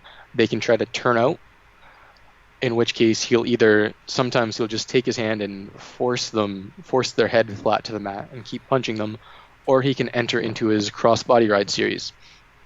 And the cross-body ride, when guys turn away from the leg mount, or they're in another situation where they need to post a leg on the ground beside the cage, he'll immediately lock that leg with his own. He'll put in a hook, and that lets him, like we were talking about with Usman, it lets him sit on their hip and leg and control them with his lower body while freeing up both arms to strike. And from that cross-body ride, he can hit them, and he can also control the wrist. He can collapse their post. He can get the inside wrist. So what that system does, it allows him to freely hit while controlling his opponent mostly with his lower body. So that's responsible for when you see him brutalizing his opponents. It's because he can control them without needing his hands to do it. He's a good rider. Go ahead. Oh no, I love that. I love that too.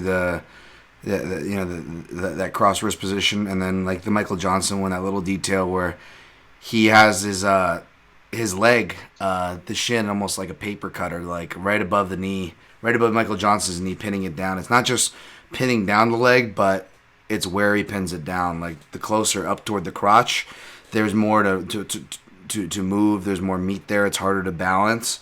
But if you, and this was actually a detail that Marcelo Garcia, I remember one of the lessons I was lucky enough to have drilling was just, focusing on when you're pinning down someone from top half, when you're on top half, that bottom leg they have, it's the way he pins it. He always pins it as close to the knee as possible, and it's really painful for those who grappled because it's just really sensitive in that area, and it's literally just like a paper cutting clamp. Like it's borderline cutting your leg off to clamping it down in position. But like to your point, Ryan, about keeping your hands free, that's a hell of a way to ensure it. That's a hell of an anchor. And he just does those little subtle ones like that I love. Sorry, go ahead. Yeah, absolutely. And he's a good rider in the open too. He can chop posts. He can break guys down from the quad pod or tripod and all that. But the real meat of his game comes against the cage. You saw like a couple times Ali Quinta in their fight was able to force open space engagements and kind of goad Khabib into taking his back and then work his way out from there. But when he got him against the cage, Al didn't really have any response for that. And Khabib, like I know a lot of people were really interested in the Tony Ferguson fight, obviously. I always kind of expected Khabib to just slice him up. Because one thing I think is really underrated about Khabib's game is how amazing he is at guard passing. I think there was a change in his style kind of around the same time that he started doing that cage riding system. He doesn't take full guard anymore. He won't spend any amount of time in there. As soon as you lock your legs around him, he's immediately standing up, breaking the guard, and then once he's there, he does similar to Ali Bogov. He'll pin you down with his upper body and then elevate his hips, tripod over the guard into smash passes.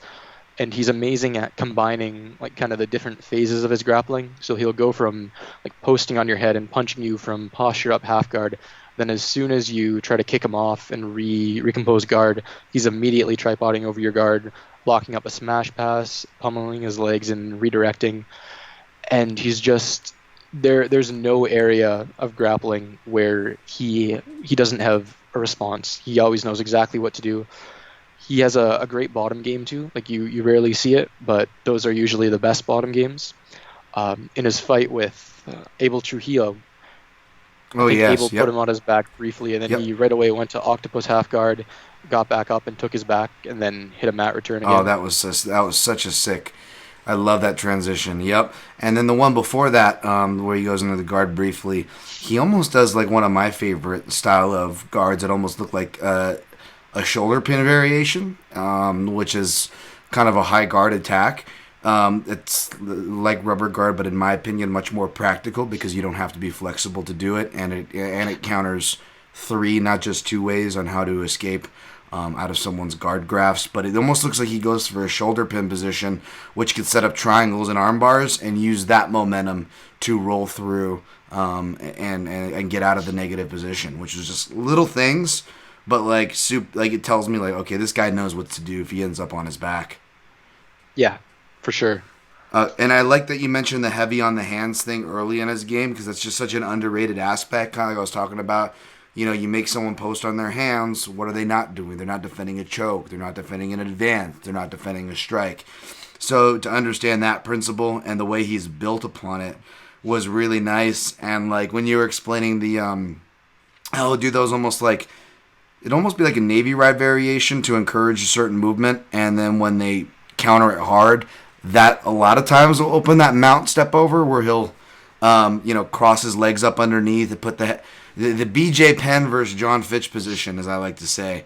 And because you saw him do that as far as what you were talking about, that detail where he puts the forehead right under the chin, or with that head position, and then has two Yeah. free arms to just wallop on him, uppercuts and hooks. And BJ was able to do that to Fitch too. And you go back to even BJ's first fight in the UFC almost 20 years ago, 2001 against Joey Gilbert, who was an NCAA Division I wrestler, as well as a Carlos Gracie trained guy, and eventually got to black belt and yada yada. Anyways, he was supposed to be a better wrestler and a commensurate grappler, but you see in that clip that I posted a few back, BJ able to use the front, something we talked about, using the front headlock to not give position, but to defend, spins the position around, goes for his own double against the collegiate wrestler, gets it, and then does the kind of the Khabib leg wrap. But as much as I want to stand and give credit and some historical seats to some of the guys doing it first, I went back and I'm like, what was he not doing that what was Khabib doing? And really, it's those wrist posts. That was a big thing. I think BJ, and I don't blame him. I mean, especially at that time, he was second to none when it comes to both hips and leg dexterity. But you could tell Yes. with his grappling style, he depended on that too much. Whereas Khabib, with the like you said, with building and learning how to go from the half guard stall, which is great, and he perfected it. And as far as beating guys down, but we saw like in the Dustin fight and other fights, he's able to still progress with the fighters and take their backs. And a lot of that is you're not when you have those cross wrist rides or those Dagestani handcuffs. Shouts to Ed. You don't need the athleticism, the leg dexterity and flexibility per se, because you've got such a strong anchor. You can go from the half guard to the full mount, back mount position, and follow those chains and progressions like Khabib does so well. And when I look back at it, even though I want to stand, that's essentially what BJ was missing. And back to your point, when we introduced Khabib as our number one. That's what makes him so special within the grappling realm, man. He was able to take all these tools from all these different people, different backgrounds, BJJ, Greco-Roman, folk style wrestler, and he has all these elements in his game. And he, unlike a Phil Davis or even a Rashad Evans, who does have the connecting pieces, but still ends up getting teased away into the striking world. Khabib sticks to his guns, man. Some people may not like it, which is obviously a smaller and smaller percentage as more and more are realizing and appreciating his game. But man, he synthesized it and he stuck to it, and those are two simple sounding things, but very hard because there's very few that do it or try to do it with any semblance of success that Khabib has had. Yeah, absolutely. I'm glad you brought up BJ Penn because there's a lot of interesting parallels between Habib and earlier guys. You can almost trace kind of a direct line from guys like from Penn to GSP to Maya to Habib, and then sprinkle a little bit of Fedor in there for Habib. They all have kind of similar passing styles, and each one kind of adds another onto the last that you can see synthesized in Khabib's game. Like he has the GSP step over passing where GSP would either posture up or beat guys until they posted a leg on his shin or a leg on his hip rather, and then he'd like angle his hips out while stepping over the leg to put them in like a headquarters position or 3/4 guard.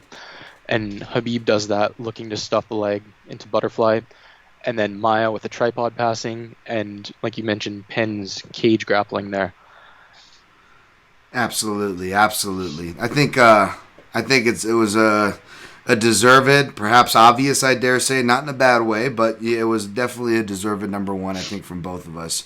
I'm gonna queue up some honorable mentions, and then we'll whatever the listeners don't get, we'll shout on our way out of here as we get out of here. Sound good, Ryan? Sounds good. All right, Edward Gallo MMA. I never heard of that guy. Number 1, Ryan Bader. Number 2, Ryan Bader. Number 3, Ryan Bader. Number 4, Ryan Bader. Number 5, Master Ryan Bader. Wow, that was a very diverse list. Is that Ben Cohn? Ben, yeah, I think Ben's on here too. We'll get to him. I think he's got Bader times 5 as well. So hopefully. Oh my God, there were 2 of them. What's that? There were 2 of them. 2? Who are these people, and why are they the way they are? I don't know. At Agent Ben 10 is the other person you speak of. I've heard of that guy before, and yeah, he says Ryan Bader times 5. He tagged on to Aiden at Aiden_MMA. Appreciate your contribution, sir. I don't know if it's in order. He doesn't have numbers, but he's got Phil Davis on here. I feel less crazy. Okay. Ben Askren. Okay, I feel less crazy. Khabib. I'd say he's copying on my list, but his number 4 here is Ali Bagoff and Yes. IDK number 5. I don't know. Fair enough. If you can think of bonus points, if you can think of a fighter who actually matches those initials.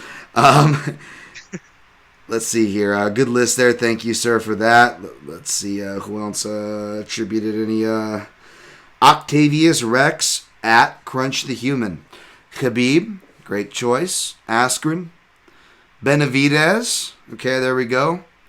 Hendricks. I found that to be a very interesting choice. I'll let you touch on that here in a second. And the last one, he put Jones with a question mark. He said, tough one. I'm wanting to say folks like GSP and DJ, but to me, they seem to have more of a BJJ style top game than wrestling. What do you say to that, Ryan? Yeah, that's fair. Like we mentioned before, it's very hard to separate these. They're not like distinct games or phases, obviously. In my list, I kind of focused more along the lines of like discrete folk style tactics. But yeah, if we're talking about top games in general and opening that up, the term mat wrestling to mean any kind of top control, which of course, like we mentioned in MMA, you don't have like one thing or another. It's all combined. Yeah. GSP and DJ absolutely deserve mentions for those who have the best top game in MMA history. They definitely deserve mentions, and it sucks because DJ maybe falls victim to like Benavidez, even though I love these guys and are huge fans. It's one of those things. It's like the flyweight division almost hurts him in that sense. Like, not in the sense of like Dana White's gonna stick you on the undercard, you're never gonna get a main card spot, but like in the sense of like everybody's so goddamn good at scrambling. Like, yeah, you really, even for guys like us with a technical eye and appreciation, we really gotta like pause, rewatch, and really focus in to even get our appreciation in on those aspects. So I do wonder how much of the flyweights do. At least from my perspective, admittedly, got hurt from being left off my list because of that factor. But DJ deserves a mention for sure.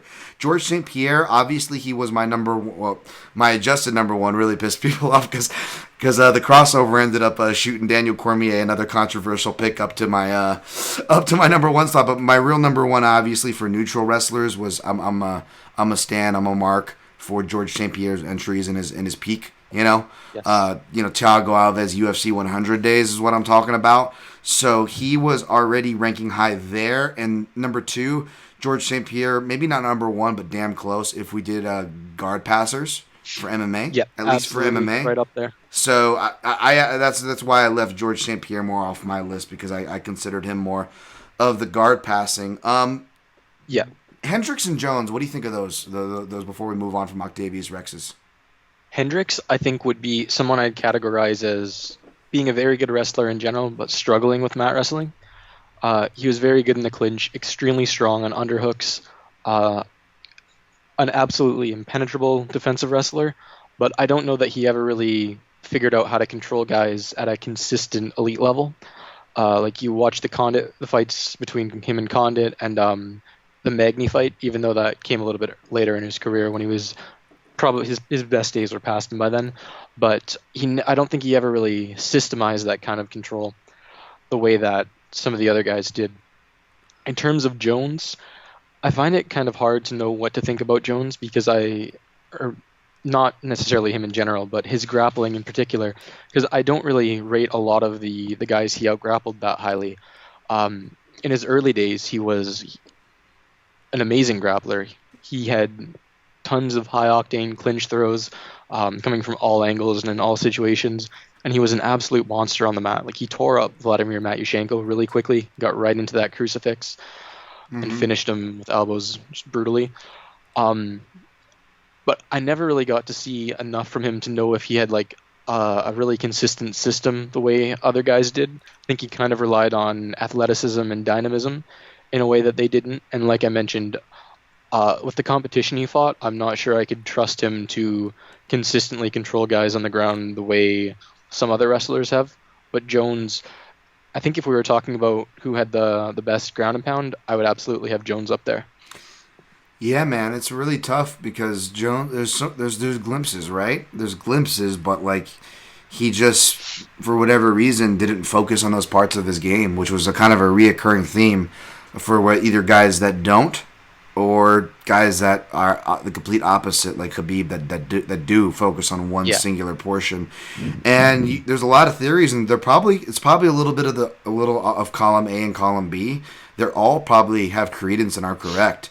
But it's just crazy with Jones, right? Because like even like this later career Jones, like as late as the second Gustafsson fight, like there are certain glimpses of his control. Like at his best, he is like that classic painting of, or maybe not a classic painting image, if you will, of the giant squid fighting the ship, and the giant squid is swallowing the ship, you know. And you can get really creative with the artistry. You have tentacles going through the bow where the cannons come through, breaking the ship half in the middle, as well as you got another tentacle taking apart a sail. And that, to me, is John Jones at his best. He is that giant squid, that octopus. He knows how to collapse pose. He knows how to hit suffocating chokes. But that connectivity, that is his wrestling base, you know. As great as some of it is, and parts of his career was, there's still an argument that there was a lot to be desired, right? Yeah, that makes sense. I'm with you there. And then same with Johnny Hendricks. I'm not a Johnny Hendricks aficionado, especially on his collegiate days. But what I got from his collegiate days and the stories to the way he conducted himself from the scales to his fighting is it really felt like Johnny relied on being a game day performer, performing on game day, playing politics, playing for points, playing the rules to his favor, and using all these things essentially on game day, whether it was wrestling or MMA. It felt like he didn't really go for those control positions as far as point scoring takedowns. That wasn't really brought about him until like it got to crunch time. Like he didn't just go out and say, I'm going to do this. I'm going to put you in a negative position. I'm going to make you work from it. And if you work from it successfully, then we can strike. Like he didn't really have that process to him. Like it was I'm going to wait till game day, and whether it was the scale or the fights, you know, that catches up with you. He also struggled a little bit to adapt to the cage being there. Like he had some trouble defending Rick Story's takedowns on the cage because it's quite a bit a different game from neutral wrestling. Yep. Okay, that's it for listener lists. So kind of our honorable mentions to get out of here. You fire whatever you want at me, Ryan. Let me just say real quick. Can I give you the 3 that I got H's next to their names, which means they're really close to making this list? Yes. One was an old school guy for the number 5 with Mike Chandler. I was really tempted to put Matt Hughes on here. I know he's not obviously the most popular dude, nor should he have been at any point if you met him. From him, how he treated animals to childhood to the Yes. violent affairs that he apparently still gets in with his twin brother now. Wow, Dan, stirring tribute here. Another stirring tribute from Dan Tom incoming, folks. As he goes to pat a guy on the back and inadvertently shits all over him. But you got to give credit where it's due. As far as his game, he was a guy who was one of the wrestlers, not just being comfortable putting your hooks in, but even a step further, he knew what to do off of his back, you could even see that muscle memory after he had his accident when it's Matt Hughes back on the mats. What was he doing? He was playing guard from bottom with butterflies and a trapping system. You know what I'm saying? For an old man that just got his brain ran over. There's some you could tell he really appreciate all facets of the grappling for whatever that's worth. Sakurai was a legend and absolutely elite when he beat him. Yes, I just rewatched that. He was a little bit undersized, yes. But out-grappling Sakurai the way he did was an amazing accomplishment. Yeah, it was huge, man. And then if you look at his first 2 fights, I think the second one was, I think he was more of a shoot fighter instead of a Brazilian Jiu-Jitsu guy, although he was Brazilian. But the first guy at UFC 22 or whatever, it's a Sambo guy, and you're just seeing him oh, cool, you got arm bars from the guard, which was the main thing, especially for then, for Sambo. And he was just shutting it down inside the guard. Even early on, or he would face Jeremy Horn, one of the, submission. We're talking about pure submission grapplers. He's another one of the early pioneers. And I remember watching this early 90s match or mid 90s match. Matt Hughes is a fucking mullet, and he hits this judo straight up Uchimata, tosses Jeremy Horn in the air, and then lands in the armbar. Not quite like DJ or Borg or anything like that. And it wasn't anything that crazy, folks, but it was damn impressive, Yeah. And obviously we're talking about mat wrestling. But the 2 newer school guys that almost made this list, for me, because they have so much more room to grow and more to show us, is Aljamain Sterling and Islam Makhachev. Yes. Great picks. These guys, a couple of years from now, if we're doing this list, perhaps wouldn't be surprised to have for them to make our list, in a few years, right, Ryan? Yeah, for sure. Sterling, I could even see putting him on there now. Sure. Yeah. If he especially if this is if he's re-entering that fold of grappling, he went through his phases of learning how to strike on the outside, going through close matches, going through wild matches, right? He's kind of gotten those kinks out of his style, and he's come out on the other side. He was lucky enough to come out on the other side with a process attached to it. Let's hope he applies that process back to that grappling, man, because I love watching it. Absolutely. Both those guys do a really good job blending wrestling with kind of a more traditional jiu-jitsu meta than a lot of the guys we've talked about. That's really interesting to watch. Wrist control Makhachev, another one. I think it was Leo Kuntz or whatever. I know that's not a notable name, but what he did from the back mount, simple shit like that, picking their wrist off, making them fall flat on their face, simple things. Oh, there's your post. I'm gonna take that away. Really cool stuff. Anybody you want to mention before we get out of here, Ryan? Mike Brown.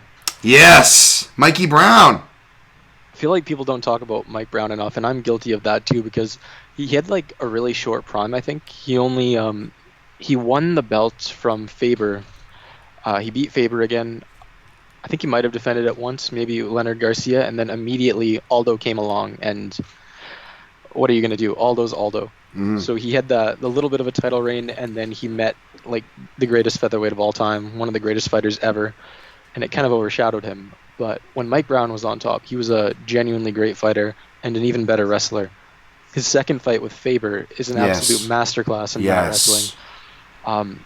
He was doing a ton of advanced folk style tactics that we're seeing a lot more use out of nowadays. Wrist rides. I think he was doing some cradles there. And he had the great... We were talking about how guys funnel the bottom player into moving in ways that benefit them. Yeah. Mike Brown, if Faber turned, he would consolidate half guard or something, and then when Faber turned into him, he'd lock up a front headlock. He had an excellent front headlock. He'd threaten guillotines or go behind him to attack the back. If Faber turned away from him, he had the Navy ride, or he would let him turn and attack the back directly and get into a ride. I think the second Faber fight was probably the most effective use I've seen out of Navy rides in MMA. Yes. He was consistently on that far leg, preventing Faber from turning away from him. or slowing his turn enough that he can consolidate position when he went up. Well, I was going to say, as someone who is a fan of the Turtle, obviously I'm an Eduardo Teles fan, but as far as MMA goes, though Teles fought MMA as well, Uriah Faber and Team Alpha Male are one of the first to popularize turning away and giving your back, which is something that I will do. And you know you can fight from Turtle, people. If you know how to do it, it's funny. We're so drilled that it's like illogical because of what it gives, which is totally true, and we'll get into that in a second. But like, people, wrestling was one of the first sports, Olympic sports back in the day. Like, there were stone, right? There wasn't any mats on the ground. Like, even if you transported fucking Hickson Gracie, I don't know how good the guard was going to be when you're on the fucking stone floor. You know what I'm saying? So how did people fight back then, Ryan? They went turtle. And so, but as much of a big Turtle fan as I am, and as much as a Turtle proponent Uriah Faber was able to remind people of, like, that was the first, right as you got into the Navy ride point, which was perfect.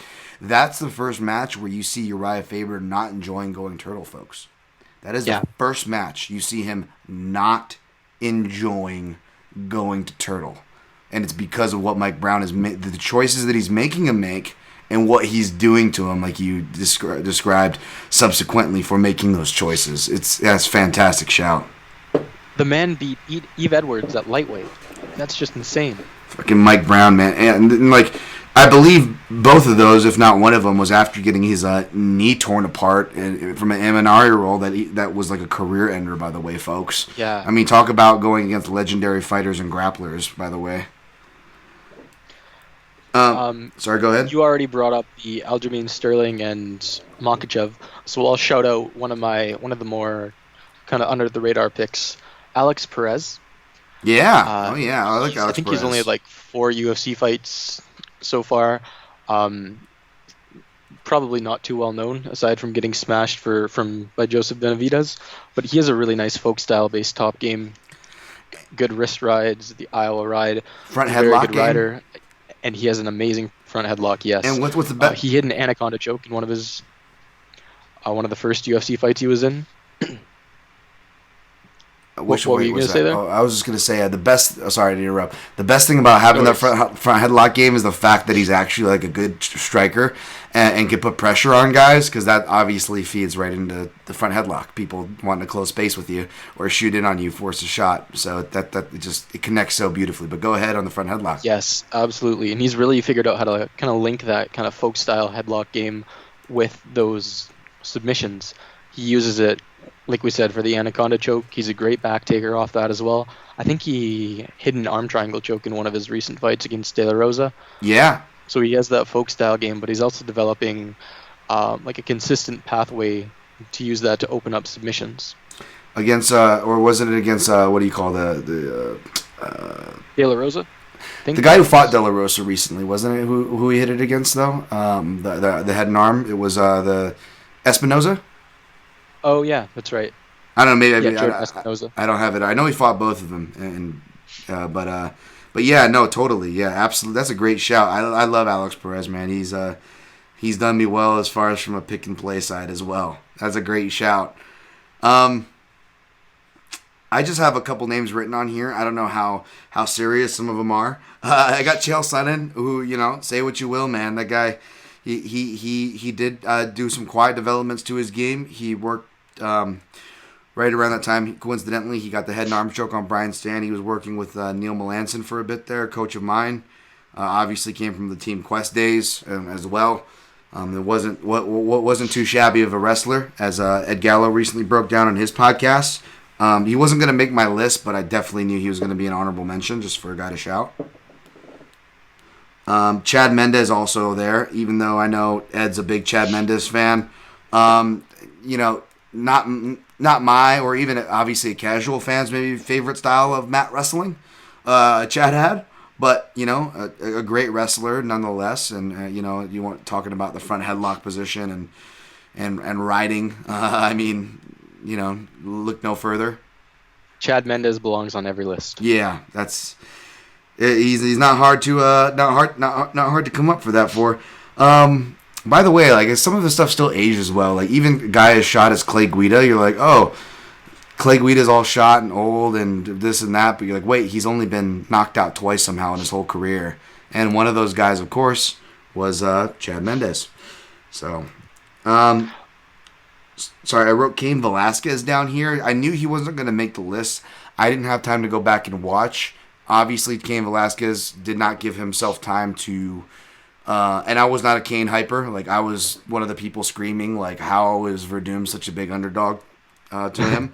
But yeah, he did have some really awesome rides and strikes back in the day that I didn't get a chance to go back and watch. And of course, I wrote Brock Lesnar next to his name, another guy who has a small and skewed sample size. But when he got to, I didn't get a chance to go back and watch like Frank Mir too, especially. But like when he got to certain riding and top positions, man, the dude was just a beast. He wouldn't have made this list, but I just wanted to write his name down. I'll shout out a couple more names quickly. Frankie Edgar. Yes. He did a lot of kind of more jiu-jitsu based top control, but he also had the folk style riding. He used cradles a lot, great at attacking the turtle, breakdowns from the tripod, turns from seatbelt, and great go behinds. And finally, as another under the radar pick, I mentioned him a bit earlier, but Michael Perez, he fights in LFA, or at least he did. I don't know what's going on now, but he's like a 37-year-old Cuban Olympic wrestler, so he's never going to be like an elite fighter. He's only been fighting in MMA for 4 years, and he's not going to reach the level of a lot of the other guys we've talked about. But if you're interested in folk style riding tactics, go watch his fights. He is like the really good but sloppy striker version of a mat wrestler. Like he throws everything.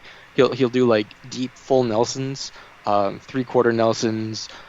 Uses crossbody rides a lot in open space, which is really interesting to watch. He tried to submit somebody with a spladle in one of his fights and came kind of close to doing it.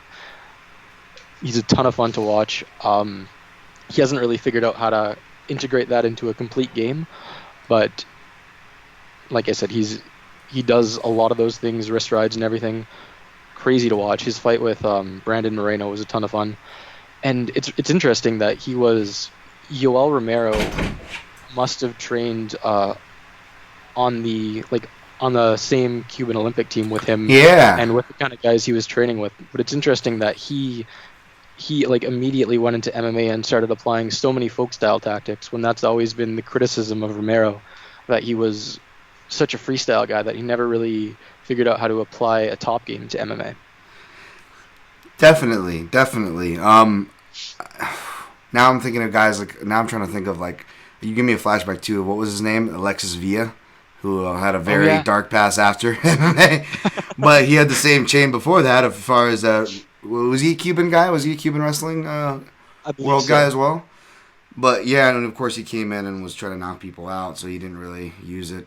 But I do like that, though. A guy from free and realizing the benefits of folk from an MMA transitionary sense. Great shout there. Wow, this was fun. This is going to be the longest episode. Congratulations, man. You can't accuse me of being sick of you, which I obviously was not. I was very excited to have you on. And appreciate that. I had a great time, man. This is awesome. Yeah, man. Hopefully the listeners enjoyed this deep dive. I think we covered a lot. This was almost kind of like a historical retrospect in a way, too, in the way things kind of ended up putting together as far as context for these techniques and when they get integrated. Yeah, it really kind of like we went over kind of the modern game and traced its roots back. Yeah. We used a lot of good examples, and I think our list balanced each other out as we get out of here. Recapping the list, Ryan had at number 5 a fellow Ryan Bader. His number 4 was Joseph Benavidez. Number 3, Ali Bagov. Number 2, Kumari Koosman. Number 1, Khabib Nurmagomedov. My number 5, Michael Chandler. Number 4, Randy Couture, a little bit of Greco in there. Number 3, Ben Askren for the funk, a little bit of refined funk in his own way. Mr. Wonderful Phil Davis for number 2. And of course, I co-signed with Ryan Wagner at number 1 with Khabib Nurmagomedov. So, I feel like we both have defensible lists on our own, albeit different ones. For sure. And speaking of lists, you're continuing to make your way up my very long list of my Dan Power rankings list. And Danny Martin's been slipping, so Oh he might no. be primed to take the top spot sooner or later. Oh no! Oh no! That's the dangerous. Shouts to.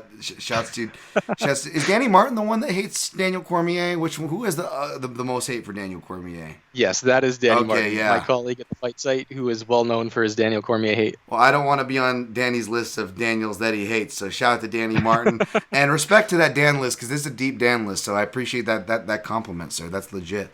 Thank you for joining me again. If you want to find Ryan Wagner, you find him on Twitter at Ryan A. Wag MMA, or find his work as well as the work of the Ed Gallows and Danny Martins of the world at thefight-site.com. Plenty of other great people. I really love Suriam's post-fight write-ups too, man. He's been killing it there. Another shout, another reason to go check it out. I also don't know how to pronounce his name, but he is great.